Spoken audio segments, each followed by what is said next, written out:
If you were there when my mother died at the hospital on her deathbed, and she told you she wanted you to take care of us, take care of me, whatever, where did you go? Why would you just leave us there? Why did we have to grow up the way that we did? That makes no sense to me. You just standing there, Mr. Wallace, like you don't have a piece of remorse in the world. No, ma'am. You don't have any issues with cheating on your wife? No, she's not a victim. She's not? No. Oh, fill us in. She barely cooks. She doesn't clean. Correction. Miss Lockridge takes Mr. Tidwell to court, claiming he's not stepping up for their 10-month-old son, King. She's confident, 100% sure he's the dad, and today's DNA test will settle it. But hold on, the drama that follows, you're not ready. Ms. Lockridge, you've dragged the defendant, Mr. Tidwell, to court because he has refused to acknowledge your 10-month-old son, King. You are 100% sure he's the father and claim today's results will prove your case. Mr. Tidwell fires back, saying Miss Lockridge doesn't actually believe he's the dad. She just wants him to be. He insists they only had an on and off casual thing for 6 years. Miss Lockridge? She's ready to clap back with some fiery responses. I think she's more wants me to be the dad than she really believes I'm the dad. She's obsessed with me, and she's to make me feel like I'm not the father. She's left town. She's left me with the baby for weeks. She only called me when she had the baby. There was no relationship. We were on and off for 6 years. We were together for my understanding, how he led me to believe I was single, or I was with him in a committed relationship for at least a year. Things heat up when Miss Lockridge says she told Mr. Tidwell about the baby with an ultrasound photo and a note. His reaction? Confusion, like he'd been handed surprise homework. But trust me, the real mess hasn't even started yet. She came over to my house. We hung out. The next day, I see a piece of paper on my bed. I grab it, I looked at it. It was a note with an ultrasound in it. I'm not sure the exact words of the note, but it said that she didn't know how to tell me this. So I called her. She didn't answer the phone. She ended up leaving me a text message saying that she was sorry and that she didn't know how to tell me that she was pregnant. Miss Lockridge insists she wasn't seeing anyone else when King was conceived, only Mr. Tidwell. While she's all about the baby, he's looking like he just walked into a plot twist. The courtroom, nowhere near done with the fireworks. When we conceived my child, I told him I just had my period a week ago. That's a lie, Your Honor. He said, shut up, and we kept going at it for Oh, a That's couple hours. a lie, Your Honor. You thought that he wanted or didn't mind if he got you pregnant. I mean, he just got another girl pregnant 4 months prior, and I asked him, what you gonna do about it? He said, if it's mine, then I'm gonna take care of it. So next time I come over, heck yeah, I'm excited. Enter Mr. Tidwell's mom, Miss Harrington, who accuses Miss Lockridge of being obsessed with her son. She even jokes about a prayer closet dedicated to him. Oh, and she doesn't think King looks like their family. Drama off the charts. She is very obsessed with my son. I'm not in love with him. All she talks about is how much she wants to be with him and how she's got a prayer closet at home for him. Well, you know, this is just obsession, really. Why is it so far-fetched that he could be King's biological father? Because there was such a long span of time in between. I don't know anything about this young lady, really. Miss Lockridge says she left King with Mr. Tidwell while working, but he claims she vanished for 2 weeks. And what happened when she returned? Let's just say it's part comedy, part cringe. She left for 2 weeks. No. When I call her Thursday to to ask her Tuesday. when she's coming back, she said she'll be back when she get back. I said, well, then I'm just going to keep him to figure out if he's mine. And all. No, She it's called came airplane. within an hour. She was there with No, I a man explained. and picked the boy up. Came in, snatched him up, left, and I didn't hear her Okay. for a week. And I'm like, where you going? Who you with? Oh, don't worry about it. Ooh. And she just snatched him up, left most of his stuff, bottles, and just left. Miss Lockridge whips out King's birth certificate, pointing out that Mr. Tidwell named him and gave him his last name. Her argument? He knew King was his. The tension, sky high as the DNA results approach. The birth certificate, there's no dad's name on it. That's all I want today. And if my son's name is King Tidwell, he needs the man that named him King Tidwell to be in his life. You didn't just pick the name King, you gave him his last name too. But yet he's gonna deny my son? From your actions. Denying is not a problem, Your Honor. It's From the your actions actions. of the way she's been acting, the things she do. You named the child. I gave her the name that I wanted my son to have. The results are in. It has been determined by this court. Mr. Tidwell, you are not his father. Are you kidding me? Messed up. Things get messy fast. Mr. Robinson and his wife claim he's not Trevorris's dad and say Ms. Grant tricked him into paying child support. Now they're suing for $124 to fix his license and $1,600 in wages. You and your wife say you are not the father of the defendant's son, Trevorris, but know who is. You claim she deceived you into believing you were the father to collect child support, and as a result of your inability to pay, your driver's license was suspended and your tax return was taken. Today, you're suing Ms. Grant for $124 for license reinstatement fees and plan to return to court in your home state to fight for $1,685.10 in garnished wages. Ms. Grant isn't backing down. She shows the court an affidavit where Mr. Robinson said he's the dad. She says he even acted like a dad before doubting it. Mr. Robinson admits signing it but gets sketchy about his proof. My son never went around them. Yes. Dexter did claim my child because I have proof here where he went to sign papers and everything. He had the opportunity. What is this paperwork? That is where he signed and say that is his child, and he states that he will pay $60 a month for his child. This is an affidavit, an admission of paternity, which is basically an acknowledgement of paternity. Plot twist. Ms. Grant says Trevorus isn't Mr. Ellis's kid, but Mr. Ellis told Mr. Robinson otherwise. Mr. Robinson believed he was the dad for over 20 years, but one conversation flipped everything upside down. 2 years ago, when this other man approached him and told him that he was the father. So, Mr. Robinson, at some point after you signed this acknowledgement, someone came up to you and said, I'm Mr. Christian's father? Yes, Your Honor. 20 years you thought Mr. Christian was your son and you were paying support. Yes, Your Honor. Mr. Ellis claims Mr. Robinson started the whole mess, but then it gets wild. He says Ms. Grant once called Trevorus his son, which she denies. Meanwhile, the tension rises, and Trevorus is about to weigh in. No, that's a lie. He approached me. He came to me and he said, I heard that Martez was your son. I said, well, hey, man, hey, look, I didn't tell you to go up there and sign them papers, so that's on you. You know, I feel he is my son because of his mom approached me and said one. And I never, Your Honor, I never. Yes. Trevorus shares his side, saying his mom left him confused about who his dad was. He felt closer to Mr. Ellis's family, while Mr. Robinson's barely acknowledged him. Judge Lake reminds everyone about the legal affidavit, but the real shocker's coming. Were you ever told that Mr. Ellis was your father? I was told that it could be either of the two. That it could be either of the two? Yes, ma'am. And who told you this? My mom. Ms. Grant, your son's saying that you honestly told him it could be either of these two men. In your prior testimony, you said you were only sleeping with Mr. Ellis way before Mr. Robinson. I was telling the truth earlier. The DNA results are in. It has been determined by this court. Mr. Eddie Ellis, you are not the father.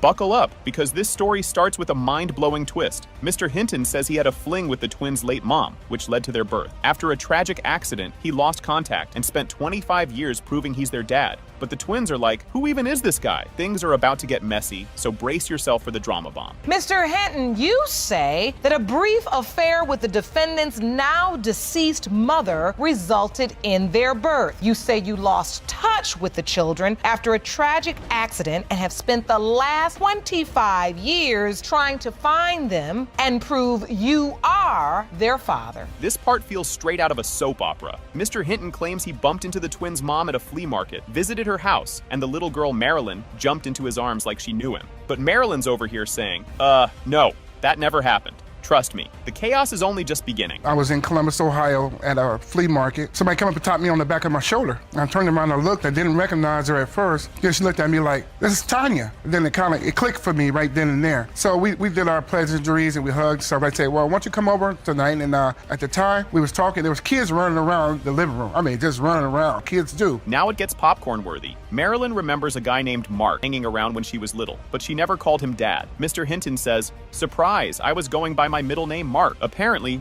there was an army of Emmanuels in Columbus. The reactions to this twist, priceless. I do remember when I was a little girl and my mom let me go with a man who I called Mark. I didn't even call him dad. I didn't call him Manny. His name was Mark. He just took an interest in me and my mother just let me go with him. We would and I just remember one day that he just literally came and was like, no, this is the last time I'm going to see you. Probably about a year or so before my mother passed. Things get crazier with a new plot twist. The court confirms Mr. Hinton's full name is Emmanuel Mark Hinton, but Marilyn insists her family said Renard was her dad. Mr. Hinton claims he was there during her childhood. If you think this is wild, hold on. It's not over. But Ms. Waddell testified that she got picked up and spent time with a man named Mark. Your name is Emmanuel. Right. a time in Columbus, Ohio. I don't know what it was. It was a big boom. There's a lot of males that were named Emmanuel. I knew 6 people named Emmanuel myself. So I didn't want these people to keep, everybody in the whole city, keep interfering with me, thinking I'm this Emmanuel and I'm this Emmanuel. Now we hit the emotional part. The twins accuse Mr. Hinton of being MIA after their mom passed, sharing how they grew up in foster care and were separated at 9. Marilyn asks, if you cared so much, why didn't you come back for us? His response, eye-roll worthy. We're 33 years old. So if you are our father, why would you wait all of this time? Me and my twin, we grew up in foster care and we were even separated at 9 years old. Where did you go? I don't understand after 33 years why you just come in all of a sudden and you find me on Facebook. You say you were looking for me all this time. I've been in the same place. Get ready for drama overload. Mr. Hinton says he promised their mom he'd take care of the twins, but needed time to get his life together. The twins aren't buying it, asking, where were you for 33 years? The roller coaster isn't stopping here. He was there at my mother's death. That makes me extremely upset. If you were there when my mother died at the hospital on her deathbed and she told you she wanted you to take care of us, take care of me, whatever, where did you go? Why would you just leave us there? Why did we have to grow up the way that we did? That makes no sense to me. No excuse that he can give me on why he wasn't there, especially when he keeps insinuating that he was there when my mother passed. This is a classic, are you kidding me moment? Marilyn asks why Mr. Hinton tried to pick her up, but not her twin brother. She's like, what parent picks one kid and leaves the other? Mr. Hinton blames challenges, but the twins aren't convinced. The tension is about to explode. Why didn't he come back to get both of us 7 months later? 7 months later? Yeah, why would you just say, I'm coming back to get Marilyn? Because he was not there. Okay. I was there. I'm not going to take one and not take the other. I'm a single mother. I struggle, but I'm not just going to leave him or just put him in foster care, let him go over, ABC house just because I can't take him. We going to struggle together. But there wasn't a cycle there, Deanna. This kicks off with some juicy family drama that feels straight out of a TV show. Ms. Webster overhears gossip suggesting her dad might not actually be her dad. Her cousin chimes in saying, you're just like Mr. Ware. Same laugh, same walk. And suddenly, everyone's suspicious. You recently learned shocking news that Myron Smith, the man you believe to be your dad and who paid child support for you, may not be your biological father. Now you've dragged the defendant, Mr. Ware, to paternity court to prove that he is your father and claim today's results will prove your case. Yes, Your Honor. Ms. Webster dives into her baby book, uncovering clues that only fuel her doubts. She finds notes and gifts from Mr. Ware's family, while Mr. Ware admits he dated her mom but thought she wasn't his. Now, she's on a mission to untangle the truth with some spiritual guidance. I had a baby book for a long time, and I never really started putting things together until the blood type wasn't the same. And I'm looking in the baby book, and there's relatives of Mr. Ware's family that signed in when I was born. They bought gifts. There was an address. Relatives of Mr. Ware, yes, Your Honor, have signed into your baby book when you were born. Correct, Your Honor. The plot thickens when Mr. Ware shows up during a church prayer session. Ms. Webster turns around and realizes this could be her dad, but it's as awkward as it is surreal. The moment feels like destiny, or maybe just a bizarre twist of fate. We went to visit him at his church. I knew who he was, but he didn't know who I was. I just been praying, that I find out who my father is. There's things in my life. I came to the Lord. I went to the altar. They had altar call. I'm praying. And I'm nervous, but I just felt this energy. When I got up, Mr. Ware was standing right behind me. So out of all and did you know it was Mr. Ware? When I was down, no, I didn't know who was standing there when I got up. Tamara Smith enters with major receipts, claiming she knows who the real dad is. She insists Ms. Webster's mom and Mr. Ware were together when Ms. Webster was conceived, clashing with her mom's denial. The drama skyrockets as Ms. Webster's mom steps in to defend her story. My name is Tamara Smith, and I grew up in the household with Demisha's mother, Miss Webster. Mr. Ware was like a part of our family. I know what Miss Webster may have told him, that he wasn't the father, but I believe in my heart when Miss Webster left Louisville to move back to Dayton, Ohio, that she left her pregnant. Mr. Smith, who's been paying child support for years, reveals he was out of state during the conception window. Despite signing papers without a DNA test, he wanted to do the right thing. Now, Ms. Webster's mom has to set the record straight amid mounting tension. You have been paying child support. Yes, I have. But you don't believe you're her biological father. No, I don't. Miss Webster was born September the 17th, which means that she had to be conceived either late December or January of 76 or late December of 75. I was in the United States Army, stationed in Fort Hood, Texas. Right there, she was born September the 17th. Last time I was home on leave was late November. The mom testifies, confidently naming Mr. Smith as the dad, until it's revealed she was dating Mr. Ware Ware too. The court hears everyone's version of events, creating a live soap opera moment. Then comes the bombshell. The DNA test results are in. Keisha was named for my cousin Marika and Mr. Ware. His middle name and Marika's name together, and that's how she got to be. Of course, Marsha and I, we got together to name her at the time. I do remember that. You dated through the process, you named her together, but you were sure he was not the father? Right. It has been determined by this court. Mr. Ware, you are not her father. This gets messy fast. Like, grab your popcorn. Messy. Mr. Pierce accuses Ms. Koval of tricking him into thinking her baby was his. She admits she cheated, but insists Julian is his, setting the stage for a drama-packed showdown. You are summoning your ex-fiancée, Ms. Cavell, for a paternity test to prove that her 1-year-old son, Julian, is not your son. You claim Ms. Cavell deceived you into believing you were the father, and it wasn't until Julian was 6 months old when she finally confessed she had cheated and you may not be the father. Things explode when Mr. Pierce recalls giving Ms. Koval a chance to confess secrets, thinking they were solid. She admitted to cheating, which led to days of guilt-fueled confessions. Just when you think it's done, more chaos unfolds. When I found out, I just had to call it off. I mean, there's no sense in really trying to go for a marriage because it's not true. How do you feel when you hear Mr. Pierce say these things, Ms. Cavell? It really hurts me. I know I made a mistake at one. We were both going through an emotional roller coaster at that time period. I made a mistake one time. I understand that my son looks nothing like him, but he looked to me when I was a baby. You don't see no color in that baby. Ms. Koval reveals she cheated after feeling unsupported during a tough time. She says it was a one-time mistake with a coworker, but Mr. Pierce doubts her. The awkward vibes skyrocket as trust hangs by a thread. When was he born? May 13th. Oh, this is here. When you had that moment where you fell short and cheated? It was in September. I don't remember the exact date. I just lost a baby. Early September, middle September? It was early September. Did you say the end of August, beginning of September? Somewhere around. You cheated right around here. Mr. Pierce wants both a paternity and lie detector test, saying trust is gone. He can't believe someone he trusted betrayed him. Their future hinges on these test results, and the tension couldn't be higher. In addition to the DNA test you request today, you're also requesting a lie detector test. Correct, Your Honor.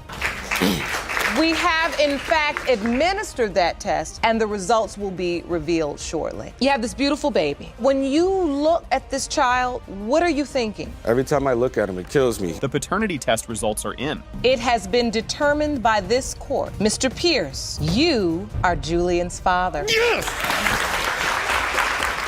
From the get-go, it's chaos. Miss Reed demands a paternity test to prove Mr. Wallace isn't the father of Miss Austin's baby. Plus, she's suing Miss Austin for $5,000, blaming the affair for her financial troubles. Miss Austin fires back, denying she owes Miss Reed anything and insisting Mr. Wallace is her baby's dad. The drama is off the charts, and we're only getting started. You are demanding that Miss Austin have a paternity test administered on her child, whom she claims was fathered by your estranged husband. You're hoping the DNA test will prove that your husband is not her baby's father. You argue that her affair has left you struggling financially as well. Buckle up. This is where it gets messy. Miss Reed found out about Miss Austin when she answered Mr. Wallace's phone and heard, "I'm his girlfriend." Shocked, she responded, "No, I'm his fiance and we just had a baby." Though she initially left him, she later forgave and married him. But Miss Austin's next bombshell keeps the drama rolling. And I found out about Mrs. Austin. One day I came in from the hospital from having my second child, and Raniel's phone rang, and I just so happened to answer the phone. Mrs. Austin, she said, "I'm Raniel's girlfriend." I said, "Raniel's girlfriend? Did you know that Raniel was engaged to me or whatever and just had a baby?" She said, "No." I packed my things and I left with my 2 kids at the time. I went and stayed at my aunt's house. Miss Austin brings the heat with her unapologetic story. She claims she didn't know about the engagement and only learned of their marriage via Facebook. Instead of apologizing, she blames Miss Reed for not keeping up the house, saying that's why Mr. Wallace strayed. Her confidence is wild, but when Mr. Wallace enters, the drama hits new heights. I found out on Facebook that Raniel, Mrs. Reed, was married when she posted a picture up there of their marriage life. That's when I found out. And yes, I did confront Raniel about the marriage. So what you're saying actually is that you didn't have any regret or remorse about it because you felt like if she was handling her business, he wouldn't be over talking to you. Mr. Wallace arrives looking more casual than concerned. He admits to cheating, fathering 3 kids with Miss Reed and possibly one with Miss Austin, citing boredom as his excuse. Judge Lake calls him out for his audacity, while Miss Reed tearfully confronts the mess he's created. Things quickly turn emotional. You just standing there, Mr. Wallace, like you don't have a piece of remorse in the world. You don't? No, ma'am. You don't have any issues with cheating on your wife? No, she's not a victim. She's not? No.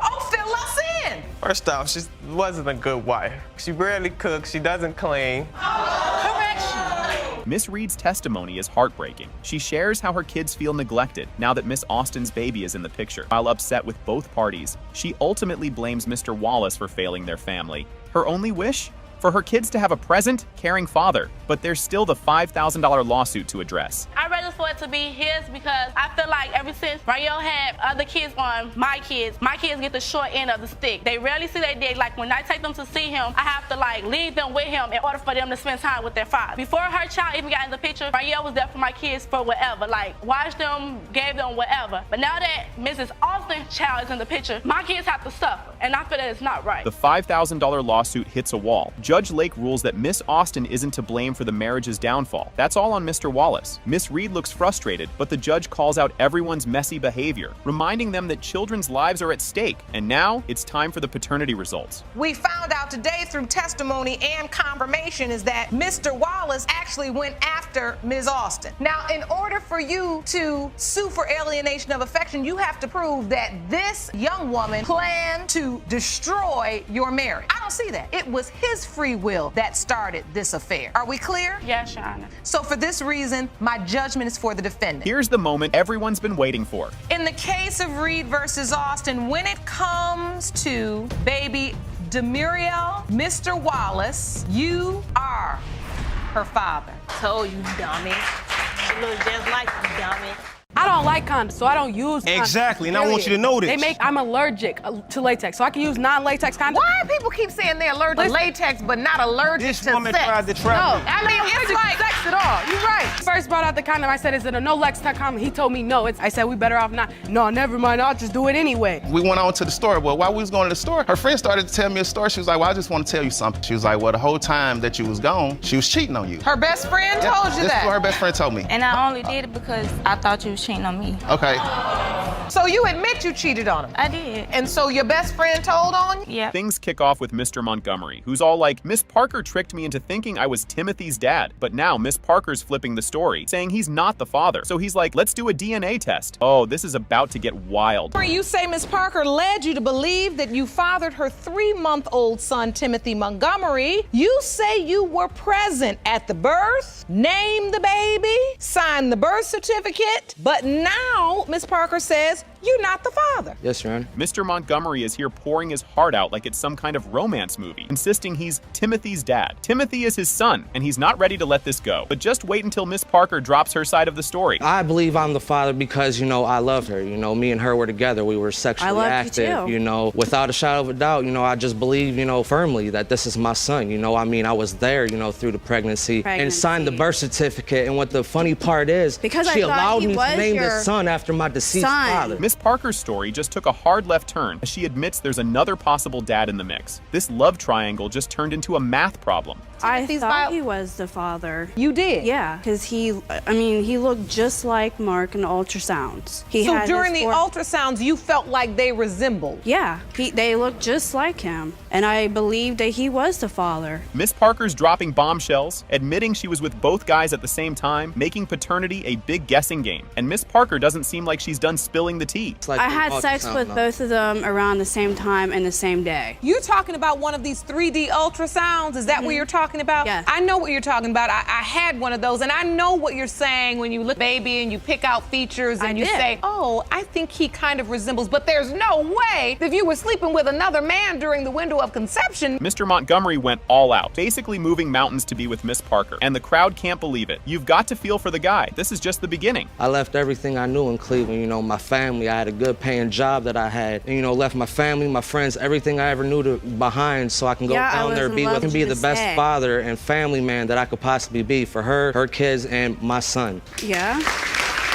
Miss Parker, meanwhile, says she was kind of fed up with Mr. Lanou, always ignoring her for his Xbox, so she found herself looking for attention. Everyone in the courtroom is shaking their heads by now, wondering where this will lead next. So, talk to me about how you were in a relationship with two different men. I was with Mark. He was always on Xbox. He wouldn't even have sex with me during the whole pregnancy because he felt weird. First met, it wasn't even like that. He wasn't even in the picture. Right here. You are He done left. He pried on my girlfriend when I was One with at a her. time. Now, Mr. Lanou and Mr. Montgomery are throwing shade about who's really supporting the baby financially, and it's messy. The competition between these two just keeps getting more intense. I have a job. Where's all this money going? It's going to him. No, it's going not. to I have him. not once Trust and got believe, it. my son will have what he needs. Putting diapers on Yeah, his because ass, buying you snuck formula, behind buying my clothes. back and you bit on my girl, homie. Before you got pregnant, you ended up with Mr. Lanou, right? The first time he had left, throughout the whole time, He had even broke up told with him me. that we were sleeping together after he no, came they back. didn't. Mr. Montgomery's really been holding back here, but he finally admits he kind of suspected Miss Parker was seeing Mr. Lanou on the side. The truth is creeping closer and closer. Before Timothy was born, no, I had my suspicions, but I had never had, concrete evidence that they was actually sleeping around. Clearly, Miss Parker, you're sleeping with both men. Yeah. At a certain point. You end up in the hospital having your baby. How is it that Mr. Montgomery ends up in the hospital with you? I didn't know it was a possibility that Lanou would have been the father of Timothy. Get your tissues, because Mr. Montgomery is reliving the happiest moment of his life, and he held Timothy at birth. But Miss Parker's about to come in with some ice-cold reality. Sitting there, I'm holding him for the first time, I bring him to, her face, so she can see him because she had a C-section. I'm sitting there crying. I even told myself that, when he was born, I was like, I'm not gonna cry. Was I nervous? No, I was excited because the simple fact of the matter, I was told that I was gonna be and unlike most men, I was damn proud to hear that I was gonna be a father. Miss Parker confesses that she waited weeks after Timothy's birth to tell Mr. Montgomery that he might not be the dad, and his reaction says it all. Mr. Lanou is waiting to share his own side of the story, and it's about to get even messier. I told him, and then 3 weeks after he was born. But this is because during that time, Your Honor, that he had threatened to Timothy. Your Honor, she without told her me knowledge, in the bed. take him to Cleveland. First time she was able to have sex after the baby was born, she waited until after we were done to sit. I don't think you're the father. I think Luke's the father, and I'm still laying in the bed with this woman naked. Mr. Lanou explains how he stayed cool and didn't go to the hospital, even though he knew there'd be a fight if he did. But Timothy's paternity still isn't set in stone, and the drama's not over. I actually was going to show up to the hospital, but I was for her and that unborn child refused to because I know that it would have caused a disturbance between me and him. You knew I didn't that have you a had been choice. sleeping with her. A man always has Did a you choice. know there was a distinct possibility that you could be this Absolutely, child's Your Honor, father? and I even I told him previously it on Facebook. wasn't because I didn't want to believe it. Miss Parker shocks everyone, admitting she was cheating on Mr. Lanou left and right while they were together, which makes this all feel like a soap opera. But with the DNA results coming up, they're about to get some real answers. What other fact do you have that support your belief that this child is Mr. Lanou's? It's just I cheated the whole time I was with Mark. And But I cheated. You did cheat. Okay. It's also I the did fact that cheat he's because tried you cheated on conceiving me. children, 2 other women who, until he left, could not conceive a child. The results come out and hit like a sledgehammer. It has been determined by this court, Mr. Montgomery, you are not the father. Wow, this story kicks off wild right from the start. Miss Herman is in court to prove that Mr. Houston is the father of her son Corey. But get ready, this tale is only just beginning. Miss Herman, you are here to prove that Mr. Houston is the biological father of your 2-year-old son Corey. You contend the defendant duped you and was living a double life. Mr. Houston, you claim that you are not the biological father of Miss Herman's son and will clear your name when the results are read. And just when you thought it couldn't get any crazier, bam! Miss Herman explains how she found out Mr. Houston was married while she was already pregnant. With her detective skills in full gear, Miss Herman is about to make this courtroom a whole lot more interesting. I like to call this the investigative stage. That's what I do. So during the time I was pregnant, I had told Mr. Houston that I was pregnant. He said that he would be there for me and my child. After 2 doctor's appointments, he stopped showing up. So I got a little suspicious. Got my investigation glasses on, and I found out via Facebook that he has a wife and children. Mr. Houston really doubles down, saying he had no reason to tell her he was married. Like that little fact didn't matter. The judge is already over this eyebrow drama, but trust me, there's way more eyebrow-raising stuff to come. Anything I got going on before I met her wasn't her business. You see what I'm saying?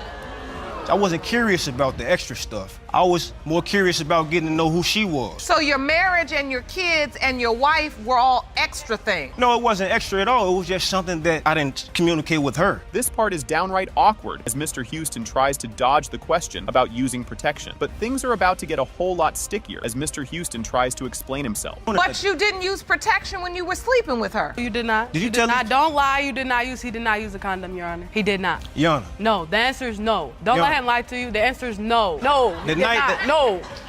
Mr. Houston's version of their meeting is so casual, it sounds like he's describing grabbing lunch. He claims he was just interested in getting to know her, not aiming for anything serious, like, oh, having a kid. Miss Herman's expression says it all. She's about to spill more details he forgot to mention. I had a homie that just got married. You know, we were celebrating his marriage, you know. I met her. She seemed like she was out of her comfort zone, you know. She wasn't supposed to be there, you know what I mean? So I approached her. I said, hey, how you doing? You know, we started communicating. She told me her name. I let her know who I was. He did, Your Honor. Don't let him lie to you. When he do that thing with his eyebrows, he's lying. And when Miss Herman reveals they were together for a month and a half, the drama level in the room doubles. And just when you think it couldn't get messier, in steps Mr. Houston's wife with her own version of the story. About a month and a half when I found out I was pregnant, told Cortez that I was pregnant, and he didn't say anything on the other line of that phone. He said, are you for real? I said, yes, I'm for real. Then he promised that he would be there throughout the whole pregnancy, not just 2 doctors. At what point do you discover that he has a wife? Are you already pregnant? Yes. Here comes Mrs. Houston, and she's not here to play nice. But hang on, because these two women have even more to say, and Mr. Houston's day is about to go downhill fast. How did you find out about Miss Herman? The way I discovered, they were doing whatever was a message came in his phone. When I have the baby, I want to move in with you. I'm looking like, who the hell is this? And what is she talking about? So somebody is trying to get answers and he like playing dumb,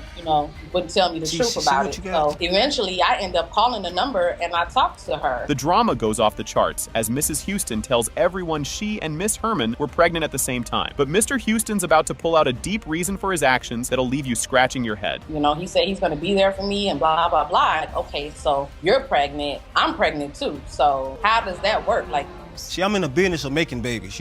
I have every reason to extend my bloodline. Let me let you know, And now, Mr. Houston gives a reason for his actions that's as surprising as it is confusing. The judge isn't having it and tells him making babies isn't the way to heal his loss. But don't worry, Mr. Houston isn't done with his wild excuses just yet. Exactly. And you thought by making more children, I'll be connected with my father. You will be connecting with your father. At the end of the day, you do have to understand that when you bring children into the world with paternity questions, that's not being a superhero. That's not being the kind of father you say you lost. Mr. Houston's next excuse is one for the history books, claiming he skipped the condom because he's allergic to latex. The judge looks ready to scream as she tries to get him to own up to his choices. I don't like condoms, so I don't use condoms. Exactly, and I want you to know this. I'm allergic to latex, so I can use non-latex condoms. Why do people keep saying they're allergic to latex but not allergic to sex? This woman tried to trap me. I mean, it's like sex at all. You're right. First brought out the condom, I said, is it a no-lex condom? He told me no. I said, we better off not. No, never mind, I'll just do it anyway. And then things heat up even more as Miss Herman accuses Mr. Houston of barely being in Corey's life. Finally, it's time for the DNA results that could blow everything up. Miss Herman, Mr. Houston testified that he wants to be a dad. Has he been a dad to Corey? No, he doesn't do anything for Corey at all. This woman's full of lies today. I don't know why. Can you show you a receipt? I made sure that I had his first pair of shoes. I got him some booties. I did everything that I was supposed to do as far as making sure he had car seats. I did all those things. This moment right here, it's the jaw dropper everyone was waiting for. It has been determined by this court. Mr. Houston, you are not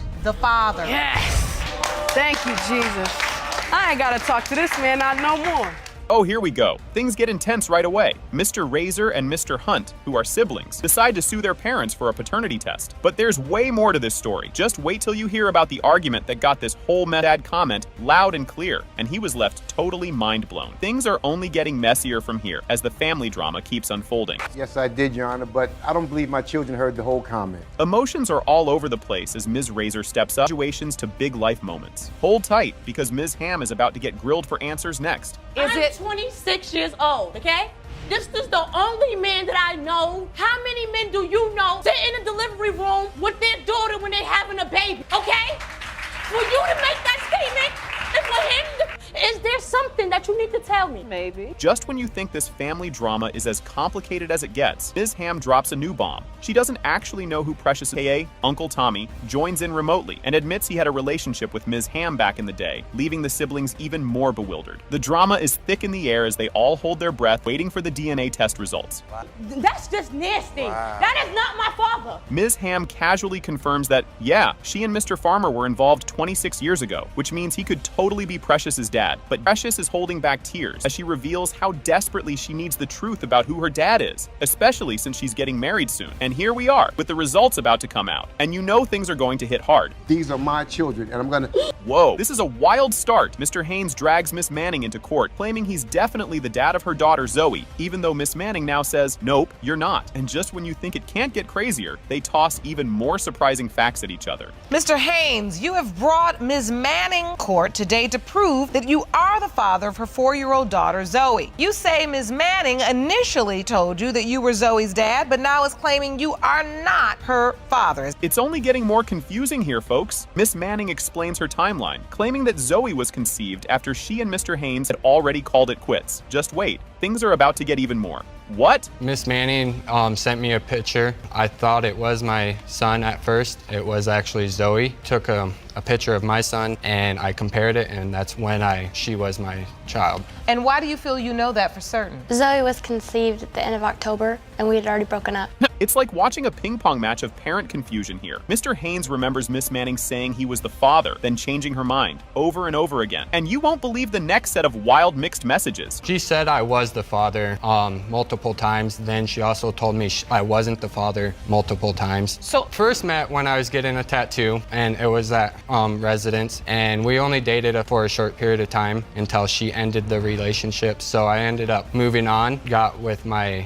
ex now, my son's mom. This back and forth is exhausting, even for the judge, but after 4 years of mixed signals, both of them are at their wits' end. And get ready, because another possible dad just popped into the mix. I had a baby, and it's a possibility she's yours. And so he said, send me a picture, and that's what you sent. And once he acknowledged that, yes, I believe this is my daughter, what did you say? I've never told him he was the father, and I've never told him he wasn't the father. It's always been, there's a possibility. And the fact that he's waited 4 years to take a paternity test is what irritates me. The confusion just keeps snowballing here. When asked if he's been part of Zoe's life, Mr. Haynes says he's tried, but Miss Manning only allowed him to be a friend of the family for Zoe's sake. And now, Mr. Haynes brings a timeline to show he's been trying all along. Have you tried to be a father at all to Zoe, Mr. Haynes? Have you been a part of her life? She's 4. I have tried to reach out to her. I have talked to her once, and when I did talk to her, Miss Manning told me not to mention that I was the father. She just told me to keep, I'm a family friend of the family, so. Keeping up with this timeline is like trying to follow spaghetti noodles. It's all over the place. The judge points out the endless cycle of yes, no,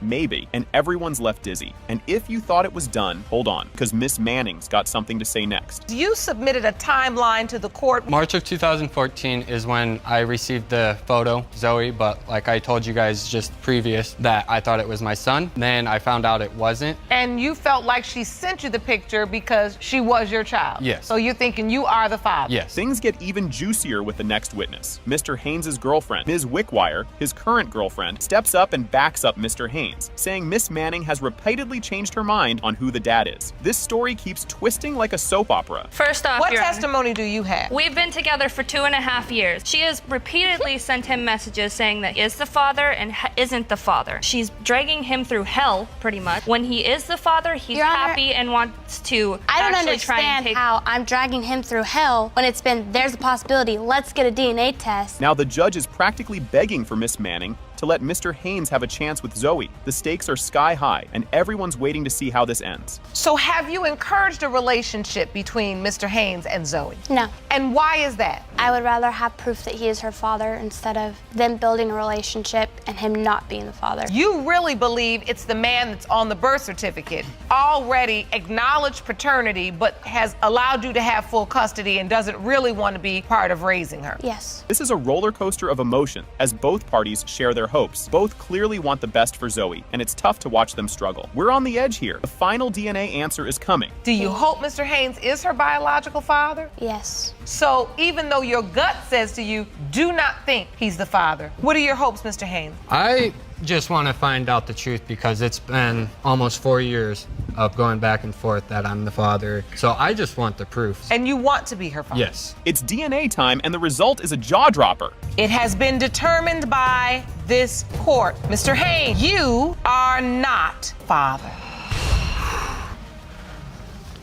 Whoa, this case got messy real fast. Mr. Lester's like, nope, not mine. You had other guys around then. Things already look dicey, and we're just getting started. Mr. Lester, you say that you and Ms. Moyet were never in a relationship and that she had multiple sex partners during her time of conception, so you are 100% certain that you are not father of baby Nyla. You won't believe the pettiness in this part. Miss Moyet says Mr. Lester's support so far includes a few diapers and one onesie for a boy. But trust me, these two are just getting warmed up. Mr. Lester has hardly been involved in Nyla's life. Besides the fact of 3 cases of diapers, a onesie that he bought for her, which was a boy outfit. Other than that, me and my mother have been providing food, milk, and everything and things like that. I also have evidence here showing you food, cribs, Let me everything. see that evidence. And things took a weird turn when Miss Moyet shared how she planned this pregnancy by showing up at Mr. Lester's house on her special day. The drama was thick in the air, and it was only about to get thicker. I actually planned this pregnancy. I went over to his house the day I was ovulating, and I let him know I'm ovulating. I want to have a baby. We did nothing. That is not true. Yeah, we did nothing to prevent Nyla. To make matters even worse, since I've had Nyla. The tension really hit high gear as the judge dug into their relationship timeline. The judge tells them both that not using protection isn't exactly smart, and oh boy, we can feel where this is going. What she's saying is you were having unprotected sex with her then, and even since this child's birth, you're still having unprotected sex with her, that you are a possible father. I understand that, Your Honor. So do you agree that you had with her during the time when Nyla was conceived? Yes, I did. The cringe level spikes when Mr. Lester starts listing all the reasons he thinks he's not the dad. But let's be real, this was barely making his case stronger. My first doubt, when I first met Miss Moyet, she told me her name was Mia. Come to find out her name was Iris. I left her name in my contents as Mia because she was always missing in action. She told me out of her own mouth she had a boyfriend. She didn't appreciate that I wasn't spending time with her, and that's better than me. And I asked her, well, why you calling me tonight? The courtroom vibes hit awkward as Mr. Lester claims they always use protection. Miss Moyet fires back, no, we didn't. She looks at the judge like, why would I lie about this? The judge just sighs, clearly over their back and forth, as things start getting even more confusing. We always had protected sex. We had protected sex, Your Honor. Mr. and I have never had protected sex. Only I know how old I am, and I know what sex leads to. And I just want to point out to you the percentages having babies and how it declines. Some more research. Yes. This part's where Judge Lake hits us with some real talk, and it's actually kind of sweet. It's like she's giving life advice while still knee-deep in all this drama. Do you hear what he's saying? Yes, Your Honor. I know when you say you had the love of an older man, it was filling a void you felt for not having the love of your father. You were saying that. Regardless of what this result is today, I don't want you running around behind him. Do you understand me? Yes, Your Honor. You're better than that, and you deserve more than that. Thank you, Your Honor. All right? The big moment everyone's been waiting for is here. It has been determined by this court. Mr. Lester, you are Nyla's father. Yes!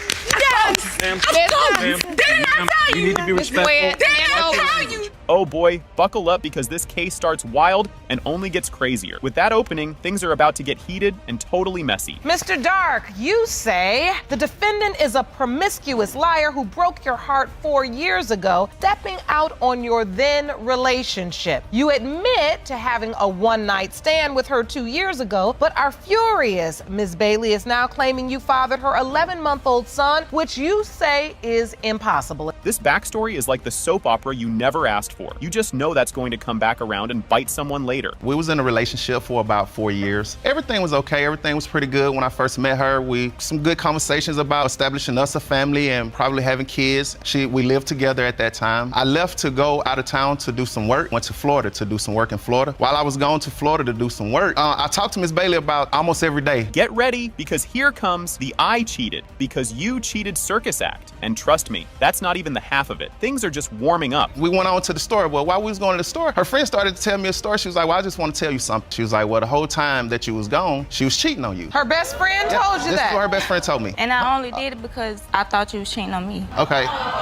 So you admit you cheated on him? I did. And so your best friend told on you? Yeah. This is where it all starts getting wilder, with Mr. Dark basically saying, wait, do the math. Suddenly, we've got more questions than answers, and Mr. Dark's math skills are being put to the test big time. With the calculation and the date she's using, Mr. Dark, you're saying this would only been 8 months. Yes, so ma'am. you believe she was already pregnant when you all were intimate in March. She had to be already pregnant. And so I guess I was just a crutch.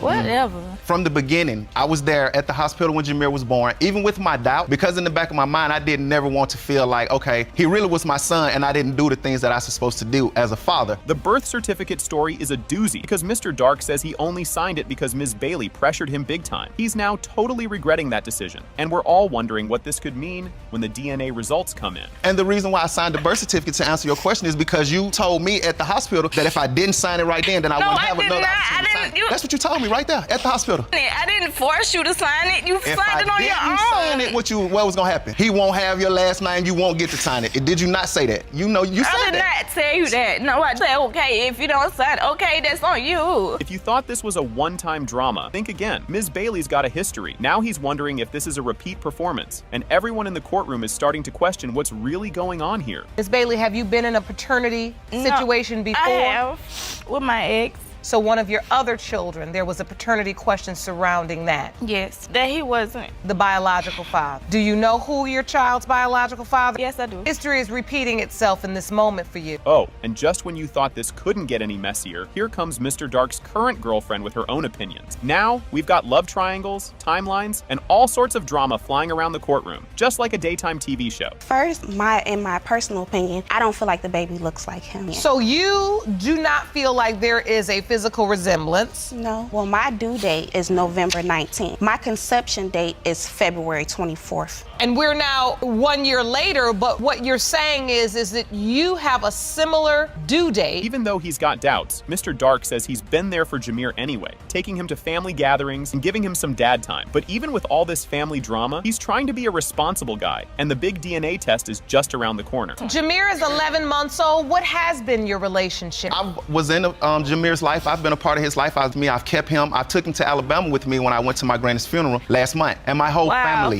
said that that's not your child. So when Jameer with you to your family member's funeral. Yes, ma'am. The judge doesn't mince words here, laying down some tough truths about legal responsibility. It's a serious moment, and you can see Mr. Dark wondering if he should have brought a calculator to figure this all out sooner. But Judge, I just it's so much she say I don't want to do for him. I bought him probably like about 15 ones when he first was born and some Did not stuff. buy him nothing. And I took him to her or whatever, but because of the fact it was that already won for someone because else. of the fact had gave me these things or whatever, Okay, but so it why was would you because say you her baby never won. Well, let me be clear. It's finally time for the big reveal, and let's just say it does not disappoint. The DNA results come in, and guess what? It has been determined by this court. Mr. Dark, you are the father.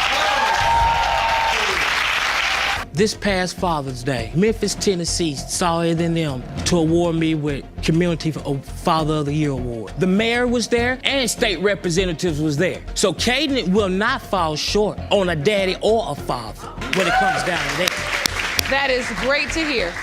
Get ready for some real-life drama that feels like a movie. Judge Lake kicks off Lee v. Lee, where Mr. Lee accuses his wife, Miss Lee, of cheating multiple times and now questions if he's really the dad of their 11-month-old daughter. But if you think this sounds intense already, just wait. Miss Lee's backstory is next, and it's got some wild surprises. Mr. Lee, you say your wife, Ms. Lee, conceived a child after cheating numerous times during your marriage. Now, you claim your family disowned you because of her infidelity, and now your marriage is on the brink of divorce.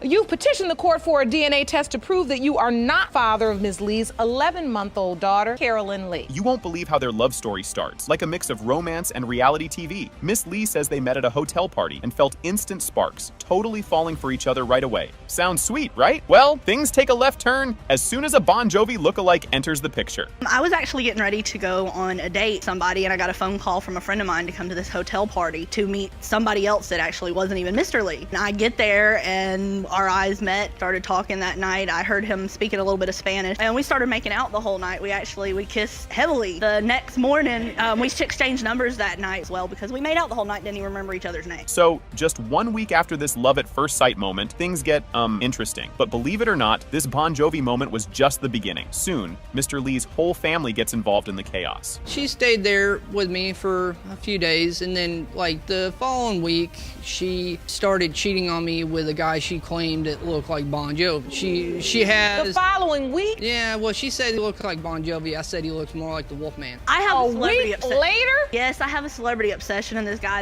he looked like Bon Jovi. He's just jealous. Just when you think things can't get crazier, they totally do. Mr. Lee's family can't believe he's still with her, so they end up disowning him for choosing her over them. And then, just when things seem complicated enough, the couple finds out they're going to have a baby. I got a little pissed off because, I mean, at the time, you know, my family disowned me. I had no friends. Why did your family disown you? Because she cheated on me and I chose her over them, and they didn't like that. Her anymore? Yes, and I didn't do what they wanted, so they threw me out. Just because you went back to somebody, they threw you out? It's messed up, I know, but... He was spending all right. If you thought pregnancy would calm things down, think again. It just makes things even messier. He's torn between his love for her and the nagging question in his mind. Is this baby even his? But don't think he's ready to give up yet. When you find out she's pregnant, do you believe the child is yours? Yeah, at first, she's my wife. Wouldn't, I mean, if you were in my shoes, wouldn't you believe that? I don't know. I mean... Yeah, I get it. I'm not going to sit up here and lie. I mean, she cheated on me before, but I figured why not stick around? Things had gotten a little better. Yeah, things So you felt like trust? I felt like I could trust her. I felt like that this was my kid. At this point, you've got to wonder how Mr. Lee has stayed so committed. It's clear he's been through a lot and has high hopes, but this test is going to be the real game changer. I do love her. I mean, I realize people have problems. People do things that they're not proud of. I mean, who among us has not? Now you stand here after saying you love her and you don't leave her, but now you're saying you're going to divorce her. The love's still there. We're going through the motions. Stay together. We've decided that the baby isn't mine. We're just not going to stay together. This part is like a soap opera. Mr. Lee talks about being there when Carolyn was born and signing her birth certificate, saying he's been trying to be a father and a husband through it all. You can feel the tension as he says he doesn't want to live a lie, but it's only going to get more emotional when Miss Lee's mom steps in. Take your time. I was there when she was born. I signed the birth certificate, everything. So you signed the birth certificate? I just don't want to live a lie. I want to know if this is my daughter or not. If he is not Carolyn's biological father, do you know who is? No, Your Honor. If things weren't complicated enough, Miss Lee's mom joins in with her own twist on the story. But hey, no one knows for sure yet, and the truth is still to come. She never saw really any happiness in my household. I feel bad for that. I was not a great mother to her, but she got kind of taken by my mother and my stepfather. They had her most of the time. But she did not see good things going on in the household. She saw a lot of fighting, and so she got into the dishonesty herself, lived what she saw. Here it is, the big moment that's been building up this whole time. Judge Lake reads the DNA results, and it has been determined by this court. Mr. Lee, you are Carolyn's father. I told you. I told you. Mr. Miles shows up in court claiming he's the father of his 37-year-old daughter, Christine, who he hasn't seen in over 2 decades. Just wait until Christine hits him with her first question. Mr. Miles, you are in court today to prove to your 37-year-old daughter, Christine, that you are her father. You admit you initially denied paternity when she was a baby, but are here to right your wrong. But she now wants to prove you are not her biological father. Things get messier than a bowl of spaghetti when Christine lays out her doubts. He says he's trying to make things right now, but Christine's not letting him off that easy. Next up, he tries to explain what happened way back when. I don't believe you're my father. My mom says you are not my father. You've been absent for 37 years. Why? Why now? Your mom said that I was your father. Why she changed her story, I have no idea. But that's not the truth. And why now? I had the opportunity to be able to look for you because I wanted to see who you are and who your family was. If this backstory had a theme song, it would definitely be a country breakup song. He only found out he owed child support much later, which leads Christine to question where he's been all these years. Spoiler alert, he's got more excuses. I didn't know about the child support at that time. I was just named as a father. You were named the legal father. Then then makes you responsible for child support. You're just out there, you're dating a young woman, you love her, you all get together, then you break up. You were never informed. When she found out she was pregnant, she never called you to say, I'm pregnant. No, Judge. Now Christine starts sharing her side, and it's honestly a tough listen. Just when you think the emotions can't get any heavier, Christine reveals a twist about those child support payments. I was really bad as a student. I got in a lot of trouble. I went to foster care 4 years. I went through lots of therapy to forget all this, and I'm back today.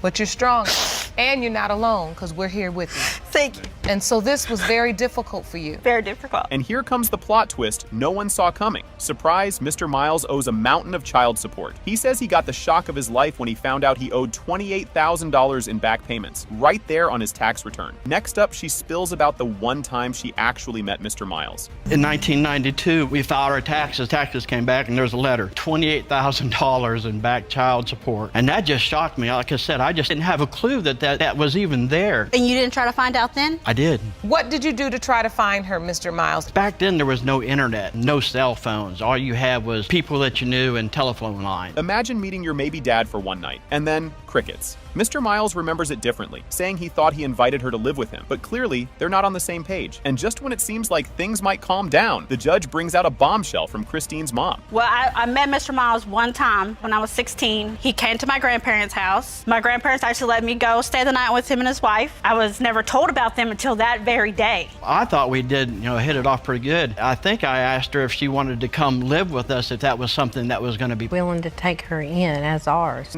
Right when you think you've heard it all, Christine's mom drops a statement that changes everything. Mr. Miles doesn't seem to care, though. He's convinced they have a bond. Just wait till you hear what Christine says about reconnecting with him now. Because when we were in the court, she said I was the father. So after that, I assumed she would tell her that I was the father because that's what happened in court. Why would she name her after his mother? Why would she go after him for child support? He said he wanted to play dad. Yeah, I wasn't even with her then. That's what she said. He was never with her. Yeah. He is still yet to contact her mother since that. Here's the moment everyone's been waiting for, and it's like the air gets sucked out of the room. The judge reads the DNA results, and the truth is, it has been determined by this court. Mr. Miles, you are not the father.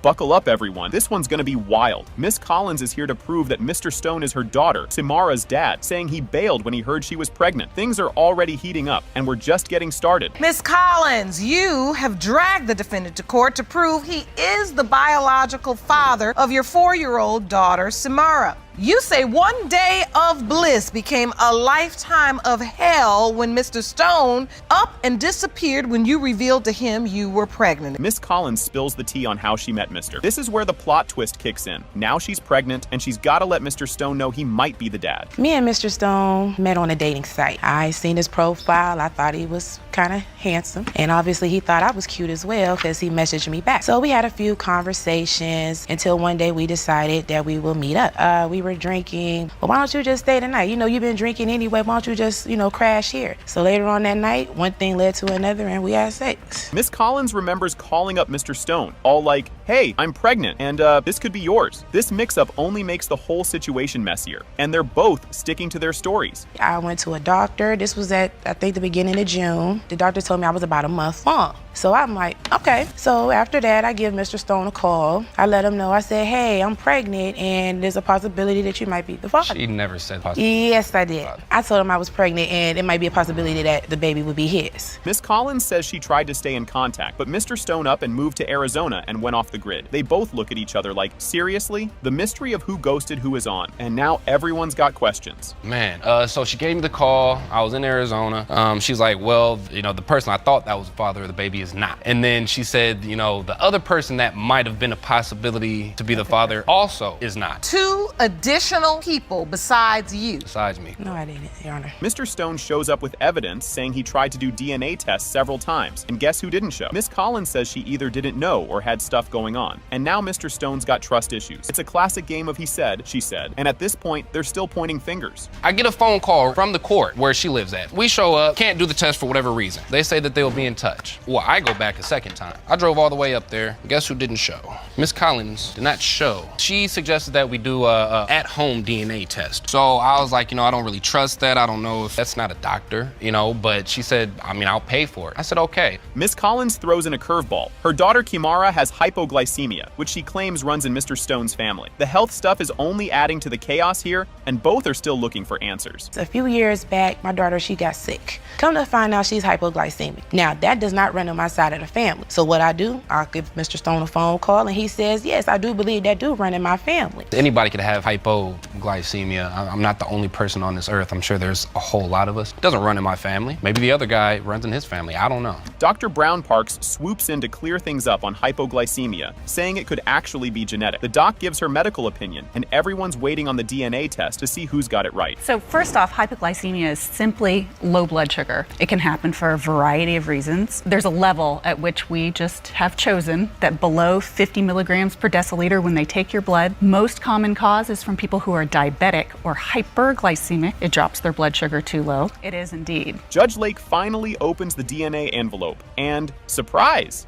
It has been determined by this court. Mr. Stone, you are the father.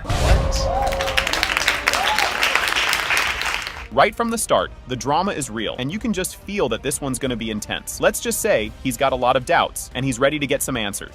Here, buckle up, because they just did. Ms. Nadeau gets a major reality check as she recalls the shock of learning her first child was actually fathered by Mr. Zara's best friend. The audience gasps hanging out, though he admits it wasn't exactly steamy. So yeah, the witness doesn't exactly have the smoking gun, but he's dead. Here comes Mr. McCaffrey, and he's not shy about spilling the details. Crowd's in shock, and it's clear this love triangle, or square, is getting harder and harder to keep track of. You hear this testimony? Yes. You admit you were intimate with Ms. Nadeau? Yes. If you don't let him testify for himself.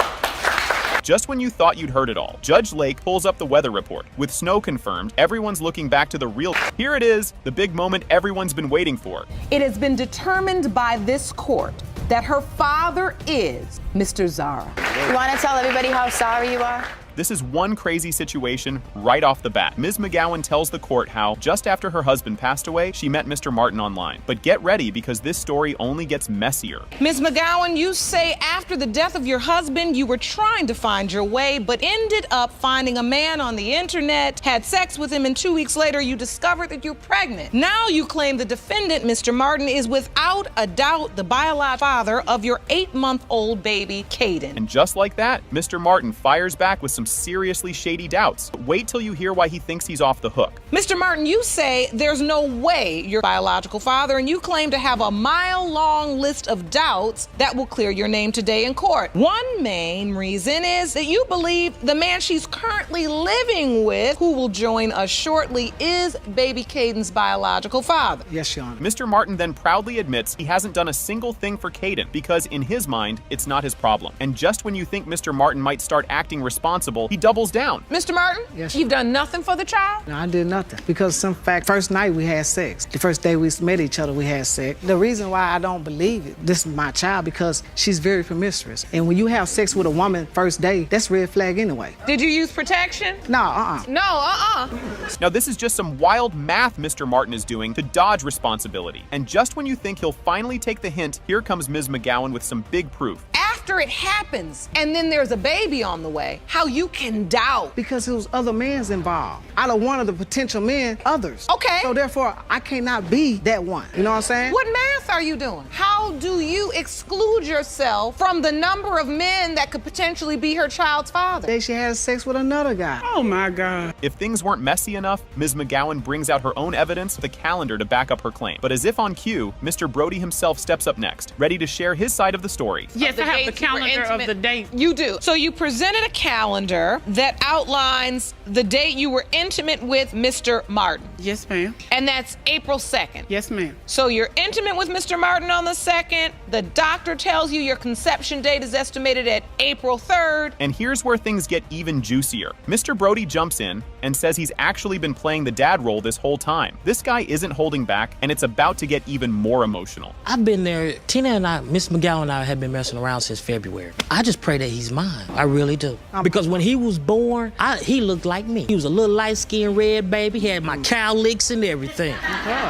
in the NICU unit when they took him from his mother when he stopped breathing. Mr. Brody isn't just a maybe dad, he's been fully committed to the role and it shows. But the stakes get higher as Judge Lake gets ready to address the whole messy love triangle. This past Father's Day, Memphis, Tennessee saw it in them to award me with Community Father of the Year award. The mayor was there and state representatives was there. So Caden will not fall short on a daddy or a father when it comes down to that. That is great to hear. Here it is, the moment of truth that flips everything on its head. It has been determined by this court. His biological father is Mr. Martin. That's what's up. That's what's up. That's what's up. Oh man, this is just the start, and it's already pretty wild. And let me tell you, things are about to get even weirder. Ms. Morris, you've petitioned the court for a DNA test to prove that the defendant is the father of your 1-month-old son, Jackson. You hope these results will save your family because you have 2 other kids together. Okay, this is just bonkers. Mr. Byram talks about how he found out about Ms. Morris's little secret rendezvous with his own friend, no less. Yep, hiding in the attic. You won't believe the timeline of how long this has been going on. Me and the dude she cheated on me with were hanging out the night before. We're really close friends. We stayed up all night, 5, 6 o'clock in the morning. I wake up probably 7 o'clock. He's already gone. She fought with me the night before so she can leave and stay at her grandma's house. She was over there with the kids. I seen him on the couch. That's when I started banging on the doors and the windows. I go in the house. He's hiding up in the attic of her grandma's house. You think it couldn't get any messier? Think again. Ms. Morris says she was already being accused of cheating anyway, but what she reveals next about her dates will leave you laughing and cringing. We were having trouble way before I even slept with his friends. He's always constantly telling me I'm cheating. It's been happening for 4 years now. He keeps accusing you, so you just go ahead and validate the accusation? Well, we split up for a month. And he was living down the street at his friend's, and he was dating a different girl, and I was staying in the house with the guy, the other potential father. The timeline on these hookups is all kinds of messy. And yeah, just when you think that's wild enough, the details keep coming. You say you are certain he's the father of Jackson. When did you sleep with him? September 27th. She could have slept with him the same day. I slept with him on September 25th. That's why we're here today for the result. Oh, so you slept with the other guy September 25th? Yes, Your Honor. Yep, things keep getting complicated. Ms. Morris says she's been in contact with the other guy's mom, wants to be in Jackson's life if he's her grandson. But of course, Mr. Byram is not too thrilled, and his reaction to this, classic. Did you tell the other guy, Ms. Morris, that he could be the father as well? Yes, Your Honor. She's still talking to his mom about it. No. Sending his mom pictures of the baby. So when the baby was first born, I sent her pictures of the baby because she was asking me how much he was. No, I did not. Yeah, you did. About how much, not an everyday thing. It only happened twice. Tension in their home is so thick you could spread it on toast. Ms. Morris can see this, and things get even stranger after this. Yes, he does. He shows my other 2 way more attention than he shows him. Do you blame me? You do admit you're having a hard time bonding with Jackson because you don't know. I still buy him clothes, toys, and do whatever for him, but I keep my distance from him because I don't know if he's my son. Here, Mr. Byram's doubts are loud and clear. And Ms. Morris? Oh, she's about to spill the tea on some major regrets. You helped her out the entire time? You came when the baby was born? I was there. I held the baby first. Did you sign the birth certificate? No, I did not. I just kept looking at him and thinking about what she did to me, and I just can't treat him the same as my other kids because I know for a fact that those other babies are mine, and I love them to death. I just can't love him full on, love him until I know that he is my flesh and blood. I just can't. Never. It's apology time, and Ms. Morris really starts to feel it. But Mr. Byram's response? Just wait. It's not what you'd expect. I can see behind your eyes a lot of sadness. Yes, Your Honor. You know you've made a mistake. Yes, Your Honor. Do you regret the mistake you made? I regret cheating, but I don't regret my son. I mean, I would never regret a kid regardless of what happened. But I do regret cheating. You do? Yes. This is it, the big moment. And whoa, the truth is wild. It has been determined by Mr. Byram. You are the father. Yes. Yes. How long did this mistake It lasted, I'd say, about 2 years. 2 years? This wasn't no mistake. This was a decision. Exactly. So for 2 years, you were sleeping with your wife's sister? Yes. Regularly? Yes. Often, very often. Without protection? Without protection. Lord. You just standing there, Mr. Wallace, like you don't have a piece of remorse in the world. Now, you don't? No, ma'am. You don't have any issues with cheating on your wife? No, she's not a victim. She's not? No. Oh, fill us in. Right away, you could tell this case was about to get messy. The Lang family wanted to know if Mr. Lang was baby Janelle's dad, but doubts were in the air. Ms. Brown and her mom came ready to argue, and it was clear this drama was just starting. Mr. Lang, you and your mother, Ms. Lang, have been waiting in agony to find out if you're indeed the biological father of your little daughter, Janelle. Now, although you have serious doubt, Mr. Lang, you want nothing more than for this child to be yours. Yes, Your Honor. Things got spicy when Ms. Lang said Ms. Brown hooked up with Mr. Dixon, Mr. Lang's old friend. Ms. Brown said that was a lie, and Dixon was just trying to cause trouble. Everyone was throwing shade, and it was only getting wilder. Because I found out that Miss Brown slept with my son's best friend, from the sandbox best friend. I don't think she know whether it's my son's or Mr. Dixon's. I've never slept with Mr. Dixon. Mr. Dixon and Mr. Lang have been not friends for a while. They've been going at it, trying to fight each other. So you're saying her assertion isn't true? No, it's not true. All right. Their relationship sounded like a soap opera. Ms. Brown said Mr. Lang cheated constantly, but he was super excited when she got pregnant. Then, Mr. Dixon dropped hints that the baby might be his, making everything even messier. I was at the doctor. I came home and I gave him the paper saying I was pregnant. He was excited. He stayed with me through the whole entire pregnancy, birth and delivery. Did you have any doubts at that time? Not at that time, no, I didn't. And what made you start to have doubt? When Mr. Dixon got in the picture, and he had told me to stop messing with her because the baby she's pregnant with could possibly be his. Oh! Mr. Lang was all in at the birth, cutting the cord and claiming the baby looked like him. That is, until he started questioning the baby's hairline. Ms. Lang chimed in with doubts, and the awkwardness was off the charts. He thought it was his. Can I interject right there? He thought it was his. She looked like him, to me too, right there. I said, oh, look at her, look at your baby, woo, woo, woo, and all that. And then he pulled the hat off. He said, Mama, what's up with this hairline? That is his daddy hairline. Stop playing. Girl, please. That's what I said too. But his daddy is 51 years old. The drama spilled onto Facebook, where everyone aired their dirty laundry. Ms. Brown and Ms. Lang went at it in the comments, dragging each other nonstop. This was peak chaos, but the big bombshell was still coming. The whole 2 years we was in a relationship, every time we'd be on Facebook arguing anything, his mom would get on Facebook on her post and start getting into it every single time. No, honey, I didn't get no child accident. Yes, I did quit my job to raise my grandbaby, but that was then. Why? I have 2 jobs now. Mr. Lang, you are not the father. Are you serious? Ma'am, we're not gonna have that kind of language in this court.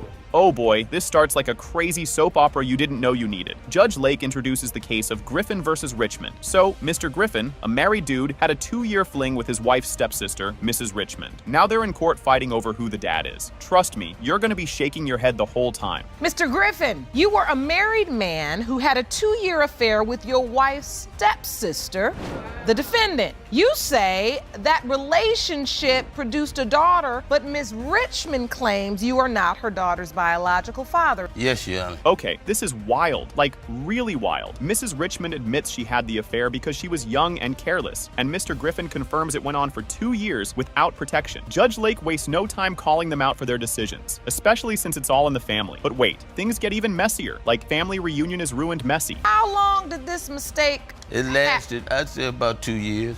2 years? This wasn't no mistake, this was a decision. Exactly. So for 2 years, you were sleeping with your wife's sister? Yes. Regularly? Yes. Often, very often. Without protection? Without protection.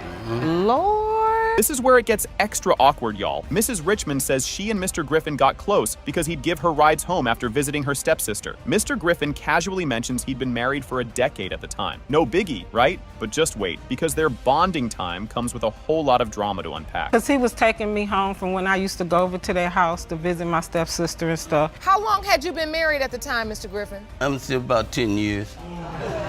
So you all had known each other for an extended amount of time. All in the family, Your Honor. I was in love, so I think that's why I chose to tell him first before anyone else that he was the father. Oh, you're gonna love this part. It's peak awkwardness. Mrs. Richmond says she told Mr. Griffin she was pregnant, and he was like, yeah, sounds about right. But then, nothing. No follow-up, no real conversation. Turns out, that was just the warm-up for the chaos coming next. As I remember, he said yes right off.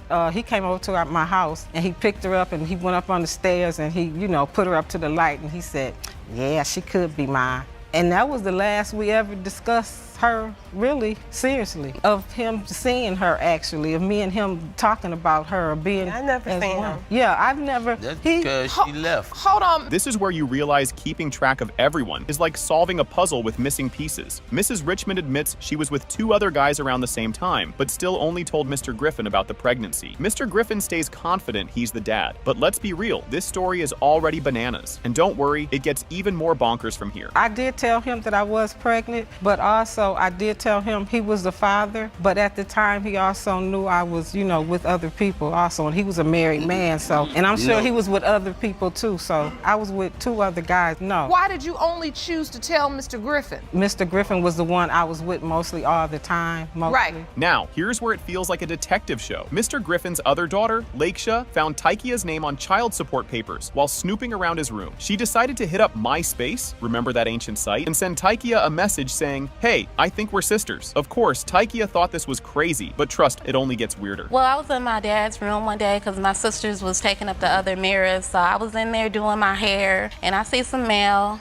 from Jackson County Child Support, and I began to look at it, and I seen her name, Taikia's name. After that, I decided to look her up on MySpace so I could see what she looked. Who told you about her? My mother. Plot twist alert. Mrs. Richmond says a DNA test from years ago proved Mr. Griffin wasn't the dad. But then Mr. Griffin is like, hold up, I got papers saying I am the dad. So who's lying here? Honestly, this whole thing is turning into one big he said, she said situation, and it's about to explode. When I moved to Wisconsin with her, when she was almost 2, we took a paternity test at that time, okay? I went on and did the child support, and she told me that, well, the test proves that he's not the father, so do you have another name to give me? You were told he was not the father. Yeah. Do you remember submitting to this DNA testing years I ago? do, and from from my knowledge, that I got the paper saying I was. And then, bam, the mood shifts hard. Taikia shares how losing her husband made her want to find out who her real dad is. She talks about the heartbreak of him dying on the same day as her possible sister's wedding. Seriously, this family's timing is the worst. If you thought this was just a messy drama, get ready for some real tears. One of the other sisters, Griffin sisters, her wedding was May 21st, 2011. She invited me and my husband believed I looked like some of the other sisters. He was like, yeah, we should go. I don't think they're your family, so why would you go all the way to Michigan to a wedding? You'd think Mr. Griffin would step up here, but nope, he's full of regret and late apologies. He says sorry for not being there for Taikia, but Judge Lake doesn't let him off easy, calling him out for his role in the mess. This is the part where you start yelling at your screen. And then, just when you think it can't get crazier, the results are finally in. Well, I'm sorry for your husband,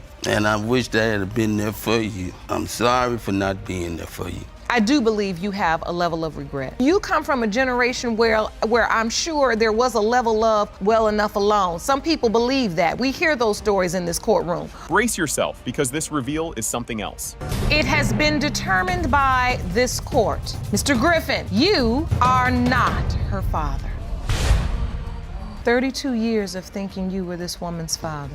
The episode begins with everyone settling in the courtroom. Mr. Kidd insists he's the dad, but Ms. Rawlings says, nope, not you. She claims he knew he couldn't have kids, so why act surprised? Mr. Kidd, you say Ms. Rawlings is a manipulative user who convinced you that you were the father of her son, Nathaniel, then changed her mind when someone better came along. You and your mother say Ms. Rawlings' mind games have wreaked emotional havoc on your family, and you are 100% positive are her son. Father. Mr. Kidd believes the child is his because Ms. Rawlings told him so and even wrote him letters. He says, she said it's mine, so it's mine. But clearly, the court session shows it's not that simple. Well, Your Honor, when this first started off, she came to me and told me that he was mine. She was sending me letters when I was gone. And so you were away when she found out she was pregnant? After. I went away a month after she found out she was pregnant. And did you tell him it was his child, Ms. Rawlings? No, Your Honor. Ms. Rawlings explains she was seeing another guy at the same time. She denies ever telling Mr. Kidd he was the father, saying he just assumed. This love triangle is messy and complicated. How it happened was we met through a mutual friend. I didn't know anything about Mr. Kidd starting off. My mutual friend ended up leaving, and the situation that I was in,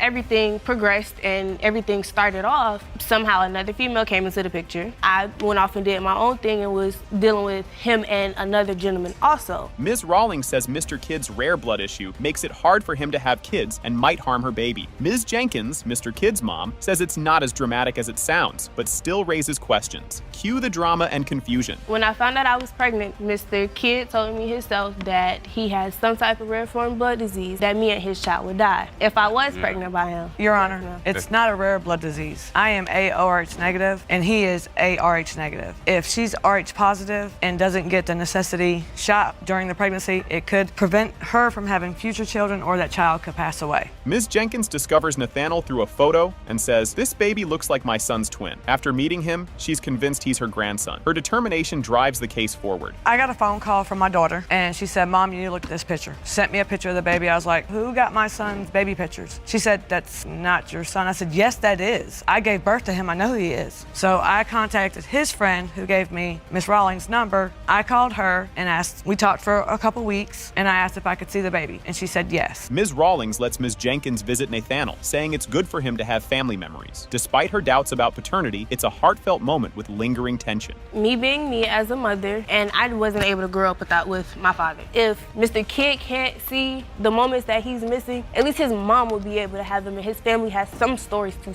tell. It's truly a beautiful sentiment, but as you stand here at the defendant podium, you say you know Mr. Kidd is not your child's biological father. Yes, ma'am. Ms. Rawlings mentions another man who could be the dad. He even visited the hospital, thinking the baby resembled him. The plot thickens as the courtroom awaits clarity. The other potential father, did he ever acknowledge that he could be the father? Yes, he did, because he was the one that actually told me to get a test to see if I was pregnant. And me and him were sick together, looking at pictures, and he questioned it again. He was like, "Are you sure the other guy is your child's father? Because he looks like me." And going through pictures, Dad, even his brothers said, yeah. Ms. Jenkins reveals she cared for Nathaniel when Ms. Rawlings struggled, even using a handwritten custody note. It was the best solution at the time, adding another twist to the case. She was going through a situation and got kicked out of where she lived because her choice of men are not just the greatest, I guess, in the world. He wasn't safe. She wasn't safe. She was trying to get her life together. She gave me the baby a period of time with a handwritten... How long? I had him for a month and a couple days. And I got a handwritten letter of custody. Dr. Gator explains Mr. Kidd's condition doesn't completely rule out fatherhood. While interesting, it leaves the courtroom still eager for definitive answers. So I think there's two separate issues here. There was an issue about RH blood incompatibility. Yes. And that has to do with a mother and a baby, and if there's different blood types between the father of the baby, positive and negative, from mumps to repeated urinary tract infections to STIs like gonorrhea and chlamydia, which then causes scarring and makes it difficult for you to emit sperm. The results reveal it has been determined by this court. Mr. Kidd, you are the father.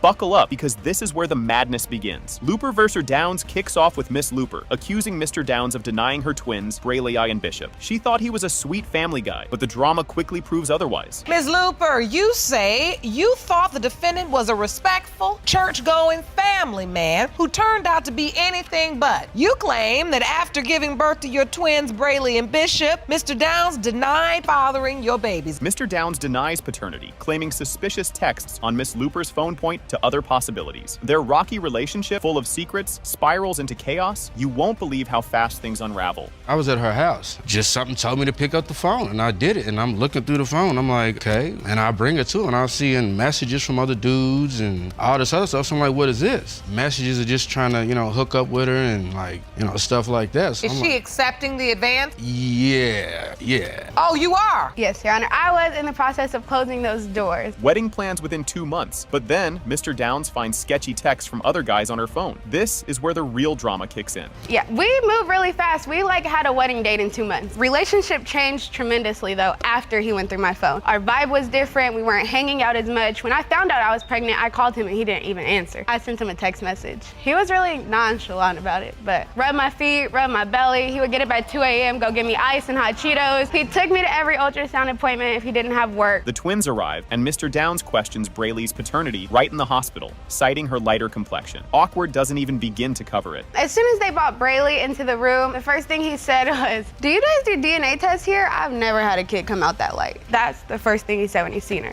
But he did go see my son. I know it don't really matter about the complexion and stuff, but like I said, all my kids favor me just extremely. I looked at Bishop, I seen more Bishop in me than Brayley. At the same time, like I said, I know there's another man been involved. A Snapchat photo leads another man to claim Brayley might be his daughter, raising more questions. The saga of who's the daddy only gets wilder. After I had the baby, I posted Brayley on Snapchat, and the other guy who the messages he's seen wrote me and sent me a picture of his daughter and told me that, like, I believe that that's my daughter. Wow, so you posted a picture of Brayley, and the other man you were having sex with wrote to you and said, "I think this is my daughter." Correct. Both parents entertain the idea that the fraternal twins might have different fathers. Cue the messiest revelations yet. Mr. Downs, do you feel like you could be the father of one twin and someone else be the father of the other? Yes, ma'am. I just like with Bishop, I felt the bigger bond with my son. Like every time I see him when we video chat, like his face just lights up when I'm talking to him. Like, you know what I'm saying? He knows my face, he knows who I am. My son, man, when I see him, and it's like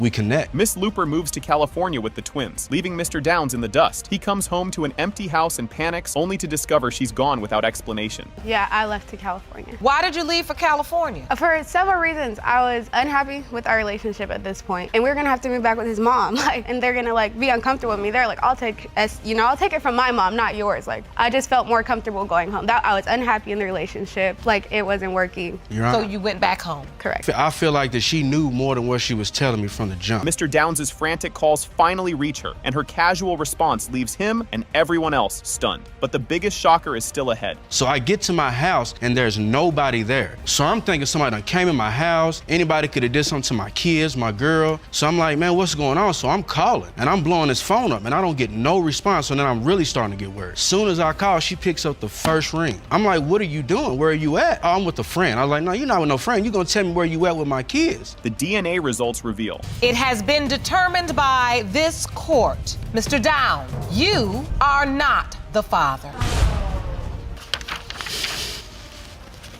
Oh boy, here we go. Miss Reed kicks things off by suing Miss Austin for $5,000 because she thinks Miss Austin broke up her marriage. Oh, and she wants a DNA test to prove her husband didn't father Miss Austin's baby. Yep, it's already a mess. Ms. Reed, you are demanding that Ms. Austin have a paternity test administered on her child, whom she claims was fathered by your estranged husband. Additionally, you are suing his mistress, Miss Austin, in the amount of $5,000 for alienation of affections. Miss Austin claps back, saying she doesn't owe Miss Reed anything because she wasn't the one married, and maybe Miss Reed needs to worry about herself. The courtroom vibe is already spicy, and you can just feel the tension in the air. Ms. Austin, you say you are here today to defend your reputation and prove that Mr. Wallace is the father of your child. You argue that you do not owe Ms. Reed anything, and she needs to move on with her life, pay her own bills. Yes, Your Honor. All right. Miss Reed spills all the tea about how she found out about her husband's affair. Spoiler alert, it involved a random phone call, a shocked wife, and a girlfriend who apparently didn't know about the wife. And that's just the warm-up. And I found out about Mrs. Austin. One day I came in from the hospital from having my second child, and Ranielle's phone rang, and I just so happened to answer the phone. Mrs. Austin, she said, I'm Ranielle's girlfriend. I said, Ranielle's girlfriend, did you know that Ranielle was engaged to me, just had a baby? She said, no. I packed my things and I left with my 2 kids at the time,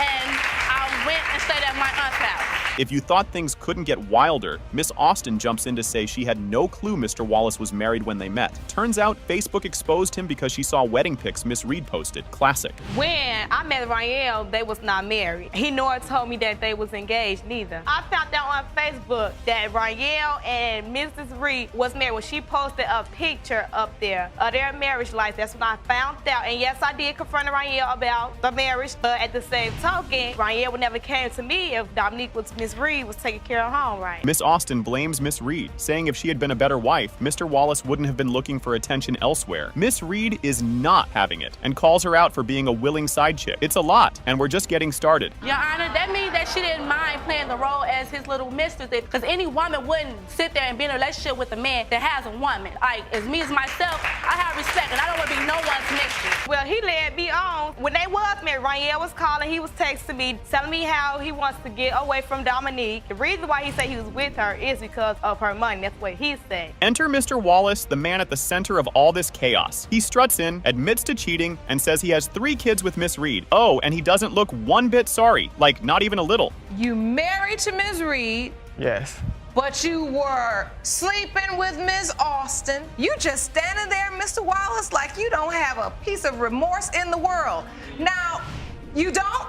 No, ma'am. You don't have any issues with cheating on your wife? No, she's not a victim. She's not? No. Oh, fill us in. Miss Reed roasts him for constantly coming back to her while spending Miss Austin's money on their family. Mr. Wallace just stands there like he's in a casual conversation, not the middle of a disaster. This guy has nerves of steel, or maybe no shame at all. If you was precious to be in a relationship with me, why did you constantly come home to me? Why did you constantly, every time I got work, was there, and you could have left and went home to your mother, your sister, or whoever the case may be? Your Honor, she says you kept coming back, and she said that you were spending Miss Austin's money that she was sending to you on her. Correct, and? Yes.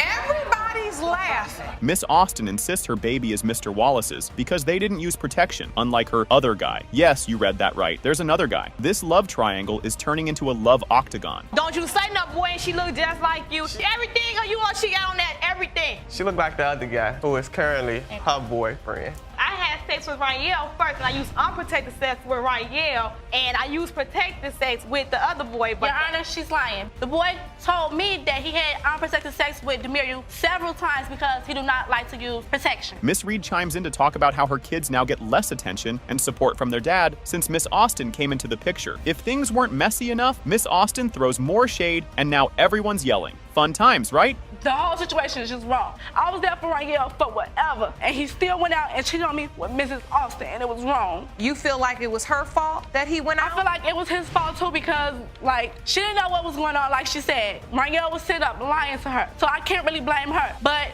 then again, I can because she knew all about me and still slept with my husband. She still was in a relationship with my husband. Wait for it, a third woman enters the chat. Miss Roberts claims she has a 5-month-old baby with Mr. Wallace, and he's denying paternity. You can almost hear the audience gasp. I also have a 5-month-old child by Mr. Wallace that he claims he's not the father of. You also have a 5-month-old child that you say was fathered by Mr. Wallace, but he's denying that child as well. Yes. Hold on 1 second. Just 1 second. Judge Lake shuts down Miss Reed's alienation of affection claim, saying Mr. Wallace was the one chasing after these women. But let's be real, this third baby drama has everyone questioning just how messy this guy's life really is. Now, in order for you to sue for alienation of affection, you have to prove that this woman, young woman, planned to destroy your marriage. I don't see that. It was his free will that started this affair. Are we clear? Yes, Your Honor. So for this reason, my judgment is for the defendant. The moment of truth. Mr. Wallace is the father of Miss Austin's baby. Miss Austin celebrates like she just won the lottery, while Miss Reed is not impressed. Meanwhile, Mr. Wallace looks like he just remembered he left the stove on. In the case of Reed versus Austin, when it comes to baby Demuriel, Mr. Wallace, you are her father. Told you, dummy. She looks just like you, dummy. Miss Roberts gets her turn, saying Mr. Wallace didn't tell her he was married. She also claims he's dodging responsibility for her baby. Mr. Wallace? He says the kid doesn't look like him, which of course makes everyone roll their eyes. Ms. Roberts, you are here requesting a paternity test to prove to the defendant, Mr. Wallace, that he is the father of your 5-month-old son, Danielle. You have asked the court to administer a lie detector test to prove he's still trying to be with you. Miss Roberts and Miss Reed team up for a moment to roast Mr. Wallace's weak excuses. The courtroom is basically a reality show now, with everyone yelling and interrupting each other. It's like a soap opera, but somehow even more chaotic. Miss Austin told me that he was married. One day, she's supposed to have snuck into his phone and sent us texting or whatever, so she called me. Did he tell you he had a girlfriend that we was in a relationship? Mr. Wallace, ask for Ms. Roberts. When you met her, did you tell her you were married? I forgot. Forgot. Just when you think Mr. Wallace might say something smart, he doubles down and says he'd cheat on Miss Reed again. Yep, he really said that. The audacity is off the charts. You don't have to go through to it. Mr. Wallace, you know what? This is a sad state of affairs to see 3 beautiful young women act act a fool over you.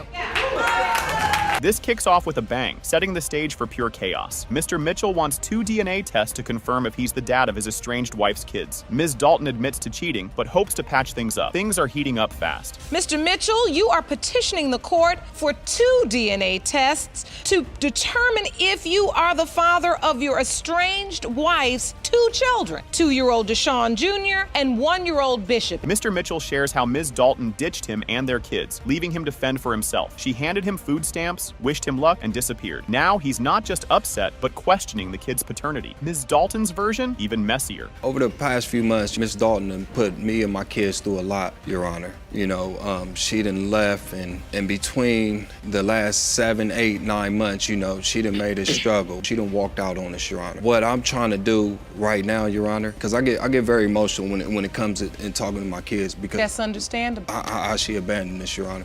Ms. Dalton claims Mr. Mitchell's exaggerating and explains she left due to personal struggles. Yes, she cheated, but their relationship was already rocky. She insists she didn't abandon the family maliciously. Both sides are throwing blame, and the tension only builds. In the beginning, me and Deshaun, we weren't really serious when we had our first son. I did cheat on him in the beginning. Your Honor, what he it went is? away for some time, and like I said, from the beginning, I've been doing everything by myself. He wasn't working. Pregnant with my first son, I worked 2 jobs to make sure that the household was taken care of. He didn't work. He gambled. You know, he didn't do anything. Mr. Mitchell describes how he braved tough times to care for the kids, while Ms. Dalton was allegedly living her best life. She fires back, saying she worked 2 jobs to support them. The finger-pointing intensifies, and infidelity enters the conversation. Where I was forced to leave my home. Nobody forced her to leave. When she left me, Your Honor, and left the kids and walked out, Your Honor, I was on our city bus in the freezing cold with my 2 kids. I did the going same. to all my kids' their appointments they had to go to. I was making sure that me and my kids had what we needed, Your Honor, because I didn't have anything. But it's also what a parent does. Yes, Your Honor. You're absolutely right. Get it done. Yes, Your Honor. Mr. Mitchell reveals a man called claiming he was with Ms. Dalton and might be the father of her baby. She denies it, but trust is long gone. Past affairs and secret calls emerge, and things get wilder when their age gap becomes a talking point. When there was an issue, yes, I you did admit leave. you left. Yes, Your Honor. Yes, I said I was living with my sister. So Your Honor. during the time, did you sleep with another man? In the beginning, yes.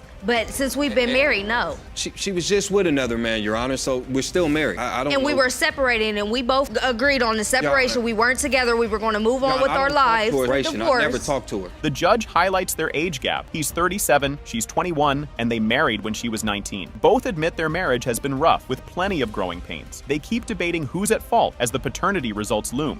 While I empathize, would feel like to raise 2 beautiful young boys, but you constantly have a question as to whether or not they are your biological children, I'm sure that is difficult. You must have understood as a 35-year-old man, when you marry a 19-year-old, you're gonna have some growing pains in the marriage because she's still growing up. Yes.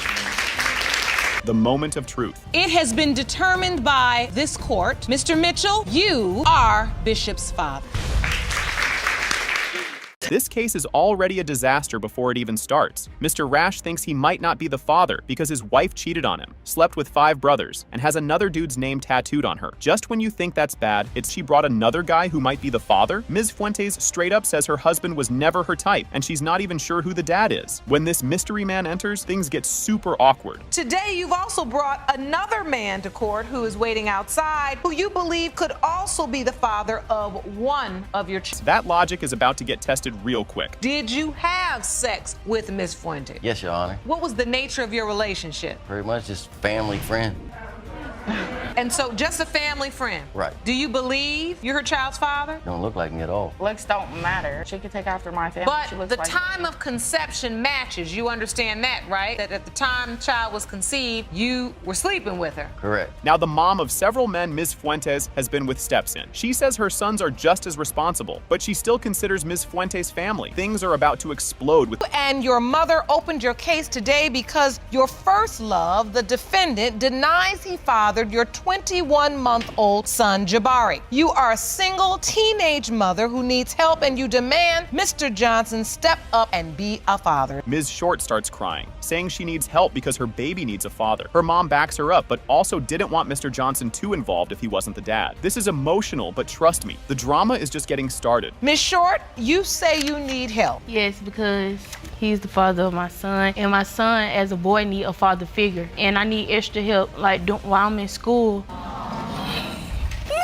She just need to know. It was with another guy. Now she's sure it's Mr. Johnson's baby, but math is about to be questioned. Me and Mr. Johnson had sex April 23rd. I seen him on Facebook with another female, and he was like, I don't want you, I want her. He was talking about the other female. He just left me.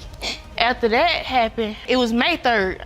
I went out to eat with some friends. Spilled tea about another guy. Now he's got serious doubts, and this case is getting way messier. I found out she was pregnant 6 months into her pregnancy. And were you informed that you were the biological father? About the other dude. I was the one that had the baby. I was there. When she called me and asked me for stuff, I was there to help her. Ms. Short's mom is mad, saying Mr. Johnson hasn't, like, girl, you were with someone 10 days later. Let's not forget that. If you thought this was simple, think again. I'm going by the Johnson. I remember writing that letter, but at the time, I thought that Jabari was mine. Judge Lake is fed up and tells them they need to grow up. She reminds them raising a kid is not a game, and they need to figure it out fast. The audience is loving it, but things get even crazier next. And now you've gotten yourself into this whole big drama with adult situations and adult problems. You can't even string 2 good sentences together in this courtroom to take care of a living child, this beautiful little boy, almost 2 years old. And this is babies having babies, and this has got to stop.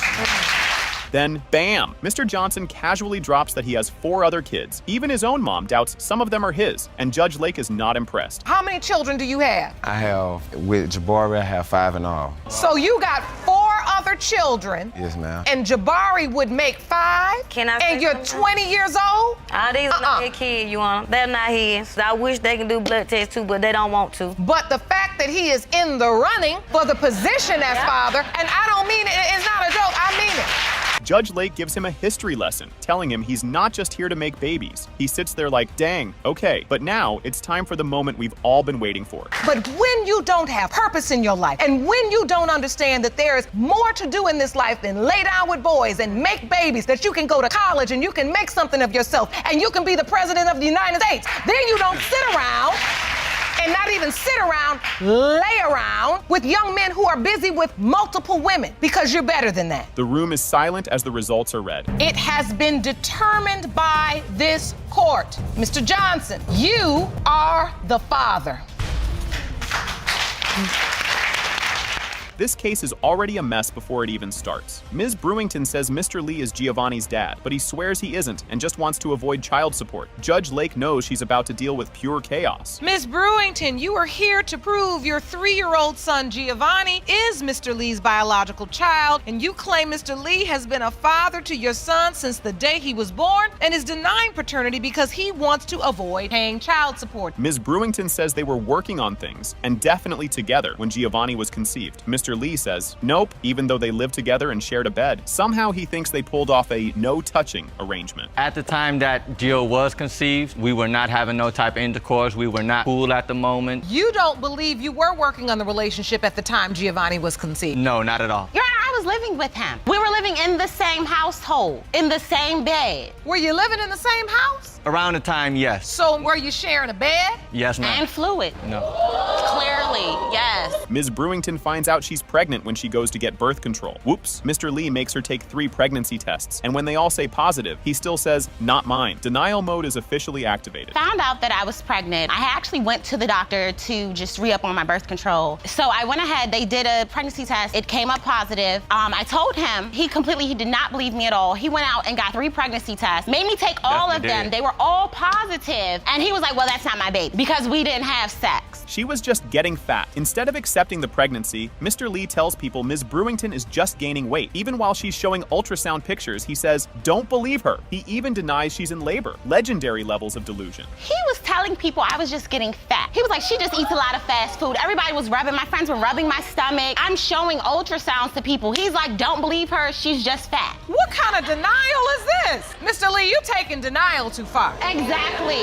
This is what it was. She was trying to get back with me, but I wasn't, so she felt like if we have a child, we might work out. Somehow, Mr. Lee goes from not my kid to signing the birth certificate and naming the baby. Later, he claims he didn't know he couldn't just erase his name. This man has zero understanding of how birth certificates work. He came after I had given birth because he had work, but he showed right up. He actually didn't even, they asked about the birth certificate and everything. He signed the birth certificate. He named my son. He was like, no, I'm not letting you give my son no dumb name until we do a DNA test. I offered the DNA test in the hospital. She did not say that, Your Honor. She did not say that. But you signed the birth certificate, right? Yes, I did. If you had all this denial. Mr. Lee says Ms. Brewington's friend told him another guy is the real dad. Ms. Brewington claps back saying that friend was actually sleeping with Mr. Lee. This is now a full-on soap opera. And another reason I did not think that it was mine is one of her friends, a good friend of her, actually told me that I wasn't the father. Told me that she knows who's the father. My friend told him that she wanted to sleep with him. I'm still talking. I actually caught them sleeping together. What? Ms. Brewington brings out childhood photos, claiming Giovanni looks just like Mr. Lee. Judge Lake reminds her that looking alike isn't DNA proof. Mr. Lee looks at the picture like he's never seen that child before. This is a picture of Giovanni on the left. And that's Jay. And this is Mr. Lee as a child on the right. Yeah. And you say you see a definite resemblance between them two, yeah. They're light-skinned. You really don't believe he's yours now that he's here in the world? No, I don't really see too much of me. Maybe, yeah, like I said, we light-skinned. We got curls, but other than that, it could be anybody. They got the same hairline, nose. Judge Lake tells them to stop the nonsense because Giovanni calls Mr. Lee daddy. Ms. Brewington starts tearing up as reality sets in. Mr. Lee is just waiting for his I told you so moment. And consistently have the man you believe to be his father deny him, have to deal with all of this drama. It's not at all. I really do care Look, about if you don't want that, you should keep your legs closed. That's all it is. Before you condemn, you also have to understand the part you had played in. Yeah, I do. Because Giovanni's 3. He calls you daddy. The test results come in. It has been determined by this court. Mr. Lee, you are not the father. Told y'all. Hold up. I already knew it. I told you.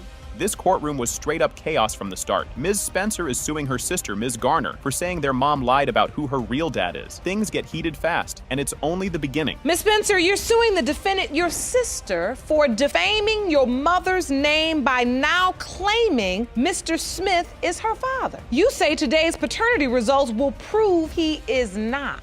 Imagine being a kid and a random lady walks up like, hey, I'm your aunt and your dad is someone else. Ms. Garner asked her mom about it and she shut it down. But that little thought never left her head. What did you hear in the 7th grade, I Ms. Garner? was going to school. I was in the 7th grade, and there was a lady that came up to me and she said, I am your aunt, which would be his baby sister. So my mother was still living at that time. And I went home and I asked my mother, and she told me these people was making it up. It wasn't true. And may I interject to say, if she heard about that in the 7th grade, that would have made you how old, Carmen? About 12 or 13. This story takes a crazy turn when a newspaper article brings a long-lost dad out of nowhere. Ms. Garner wrote about being homeless, and suddenly Mr. Smith called saying, hey, I'm your dad. That phone call set off a whole storm. I had did an article in the newspaper when I was 37 years old. It was about being homeless and on drugs. I had went to Lucius Kirkland's house to wash clothes. When I got back to the shelter, they said a man called and said he seen that article in that newspaper about you being homeless and on drugs, and he had called, Mr. Smith had called the shelter and told them that he was my father. Really? Ms. Spencer is not having it and calls Mr. Smith out for waiting so long. She asks why it took an article for him to step up, calling him a sit-down father. The audience is clapping, and things are getting messy. So if you heard this once before, why didn't you stand up then? Why would it take your grown daughter to come and tell you that woman right there is your child based on an article in the paper? And even after that article ran, he still was a sit-down father. He hasn't stood up yet, but today he comes to stand, and today I come to prove the point. This man is her father.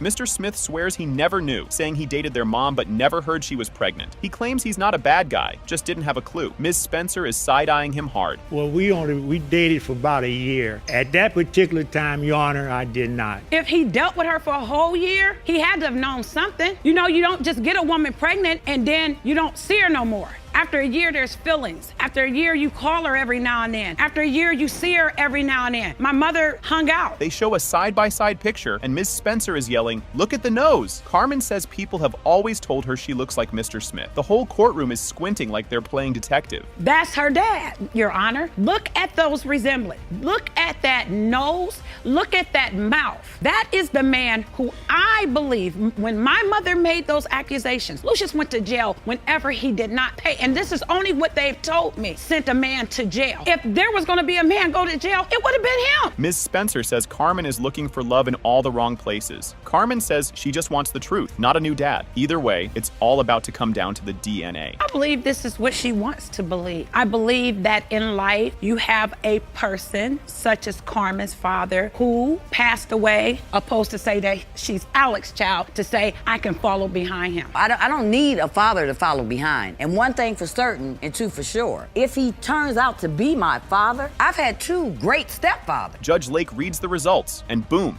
It has been determined by this court. Mr. Smith, you are her father. Glory. This whole thing started off like a train wreck you can't look away from. Ms. McKeever says Mr. Arnold is 100% the father, but he's acting like he's never even heard of this kid. And just like that, we're off to a drama-filled start. Ms. McKeever, you say you have no doubt that Mr. Arnold is your 3-year-old son Kenneth's biological father. You've requested a paternity test and are suing Mr. Arnold for $1,796 in child care expenses. Yes, Your Honor. Mr. Arnold refuses to pay because he says the kid isn't his. But here's the kicker. He skipped his DNA test and got named the dad by default. Judge Lake tells him he messed up big time, and now he's stuck. And just when you think he might get it, nope, he keeps digging himself deeper. No, it's not my child, so why would I pay anything? You feel confident it's not your child. You know that's a dangerous game, right? It's not my child, so why should I pay anything? I got put on child support because of not showing up to a DNA test. Why didn't you show up to the DNA test, I don't young have man? any transportation to get to this. What? Look where it ended up. Just when it seemed simple, boom, another man is thrown into the mix. Ms. McKeever's sister says she's been paying for everything, while Mr. Arnold's aunt yells, "Wait, wasn't there another guy?" And just like that, we've got a full-blown paternity mystery. And you've been helping out. Yes, ma'am. Paying for expenses. Haircut, shoes, anything that little boy needs. If she calls me, he have it. With the understanding that there was another young man involved who was supposed to be these kids' dad. Who is this now, young man? After 2 years, now all of a sudden, my nephew is being blamed for these kids. This is where the math gets real weird. Ms. McKeever says she was with Mr. Arnold all December, but also with another guy on December 26th. Then she thought it was the other guy's kid, but surprise, that guy took a test and wasn't the dad. The other young man that I was with, he ended up going away. Mr. Arnold ended up moving with me. You know, we were intimate a lot, unprotected. December 26th. Around January 18th, I end up going to the doctor because I get my 6-month checkup. The lady ended up telling me I was 6 weeks pregnant. The last person who I had intimate with was the other dude. Now we've got a missing DNA test, 2 years of blocked messages, and a whole lot of yelling. Mr. Arnold wants proof, but somehow no one can find it. Meanwhile, Ms. McKeever swears Kenneth looks just like him, so that should be enough. You blocked him out for 2 years, blocked him off of Facebook, no contact. 2 years later, this girl pop up and tell him she need to talk to him. She telling him that she did the DNA for the other guy, and he not the daddy. Christopher wanted a So as my son got older into 2, his features start to come. The other guy that I was intimate with, he decided to get the DNA test. At this point, it's less a court case and more a family reunion gone wrong. Ms. McKeever breaks down, saying she just wants her son to have a dad, while the family keeps screaming over each other. Judge Lake finally shuts it down and gives everyone a reality check. Me and you are going to be taking care of those kids, not your family, not nobody else. That's how I look at it. You don't know. So therefore, I'm not just bringing him to try to plant a baby on him. Because like I said, I want him to be my baby daddy. No, that ain't me. I'm not about to do that. So for them to sit here and try to say, oh, she trying to make him take care of her kids, or she trying to blame him. Mr. Arnold realizes he could actually go to jail for not paying child support. Judge Lake tells him he needs to start taking things seriously because ignoring it won't make it go away. But forget all that, because now it's time time for the results. I can go to jail for a child that ain't even mine. I don't even know possibly I'm the father. Now, if you go to jail for failure to pay support, which is a possibility, all because a bus ride with somebody you slept with for the whole month of December, for 3 weeks. Your Honor. She said you haven't paid anything. You can get picked up anytime. And all you had to do was show up. The room goes silent as Judge Lake reads the results. It has been determined by this court. Mr. Arnold, you are his father. Step up, baby. This whole situation is wild from the start. Ms. Myers is in court because her mom, Ms. Madrigal, gave her a list of 13 possible dads. The court found and tested 2 of them, and now we're here for answers. You have brought your mother to court today because you claim she has no idea who your biological father is. You say your mother gave you a list of 13 possible men, and you are hoping to determine who your father is today. The court has located 2 of the 13 men and has already ordered paternity tests to be administered. About the 13 men, imagine being 13 and randomly learning you might have 13 dads. Ms. Myers' mom casually dropped names like she was giving out raffle tickets. Now everyone's here to figure out who the real dad is. When I was 13 years old, I had a father figure in my life. He died that age. And, you know, when he died, I needed closure. I needed somebody to be there. The list came from my mom telling me over approximately a year, maybe a little longer. She would always just say, you know, here's a name. Ms. Myers says she feels lost not knowing who her dad is. Her mom basically says, I'm all you need, but Myers isn't buying it. Things are already heated, and it's about to get worse. That your life without a father. I feel lost. You know, I feel confused. I don't know who I am. I don't know my heritage. I don't know nothing. You came for me. Yeah, I Doesn't knew matter. you're half of the Doesn't family, matter. but that's only half Nobody the story. else matters. And no man raised me better than you can't, though. It doesn't even matter. You so raised me? save it. I raised you. No, you didn't. I raised You weren't Monica, even there. stop So it. anyways. Ms. Myers brings out a diary where she wrote down possible dads, but pages are missing. She thinks her mom ripped them out, and her mom laughs it off. This is turning into a full-blown detective case. That's my diary that I've had since I was 13 years old. That's where I started my list, is in that. And all of a sudden, my pages are missing. She had to bring it out here. Okay, your statement to the court says that you've met the 2 out of the 13 that the court has administered tests to, Mr. Keith McCraney and a Mr. Derek Smith. You smile. Mr. McCraney walks in and says he and Ms. Madrigal were together for 3 minutes. Yes, 3. The whole courtroom loses it laughing, but he's serious. Oh, and right after, she went to another guy's house. You do know Ms. Myers' mom, Ms. Madrigal. Yes, I do. You know, we got together. She came over. She told me she thought I was sexy, whatever, good looking. My okay, bad. we had sex. It was a 3-minute thing. You know, 3 minutes. Confirmed it. He swore to tell the truth. And nothing but the truth. Okay. Ms. Myers met when she was 13 and was not impressed. She even told her mom, this man is ugly. To make things worse, his girlfriend's kid might also be his. When is the first time you remember meeting Mr. McCraney? I was 13 and I was going into 14. I stayed the night over with him and his girlfriend and her kid. Come to find out that one of her kids was his child, but that she was in question at the time and they had to be tested years later. Everyone. You've got to be kidding me. I said, Mom, this ugly is my dad. Now, wait a minute. Ms. Myers is done with this mess and starts breaking down. She's mad, frustrated, and tired of everyone coming at her. Judge Lake steps in to calm things down. I was like, that's just ratchetness. That is just get some scandalous stuff. Ratchet? Yes, it's I'm ratchet. ratchet because it's ratchet. I was made You know, in you the maybe middle. these two. If there's 13 possibilities, These guys, everybody's attacking me like I'm the one that was laying down sleeping with people. I'm the one that was made. Miss Myers, okay? Mr. Smith had a short fling with Ms. Madrigal and disappeared for years. Ms. Myers actually likes him and hopes he's her dad. The DNA test is coming, and she's praying for good news. Around the age 19 to 20, we had a brief encounter of sex. And then one day I seen Samantha and she gave me a baby picture and told me that you're possibly the father of this child. And then I did not see her for quite a long time after that. One day I was coming out of a building. Samantha drove up with Monica in the backseat and said, there's your dad right there. Well, the results are in. It has been determined by this court that you are father. There it is.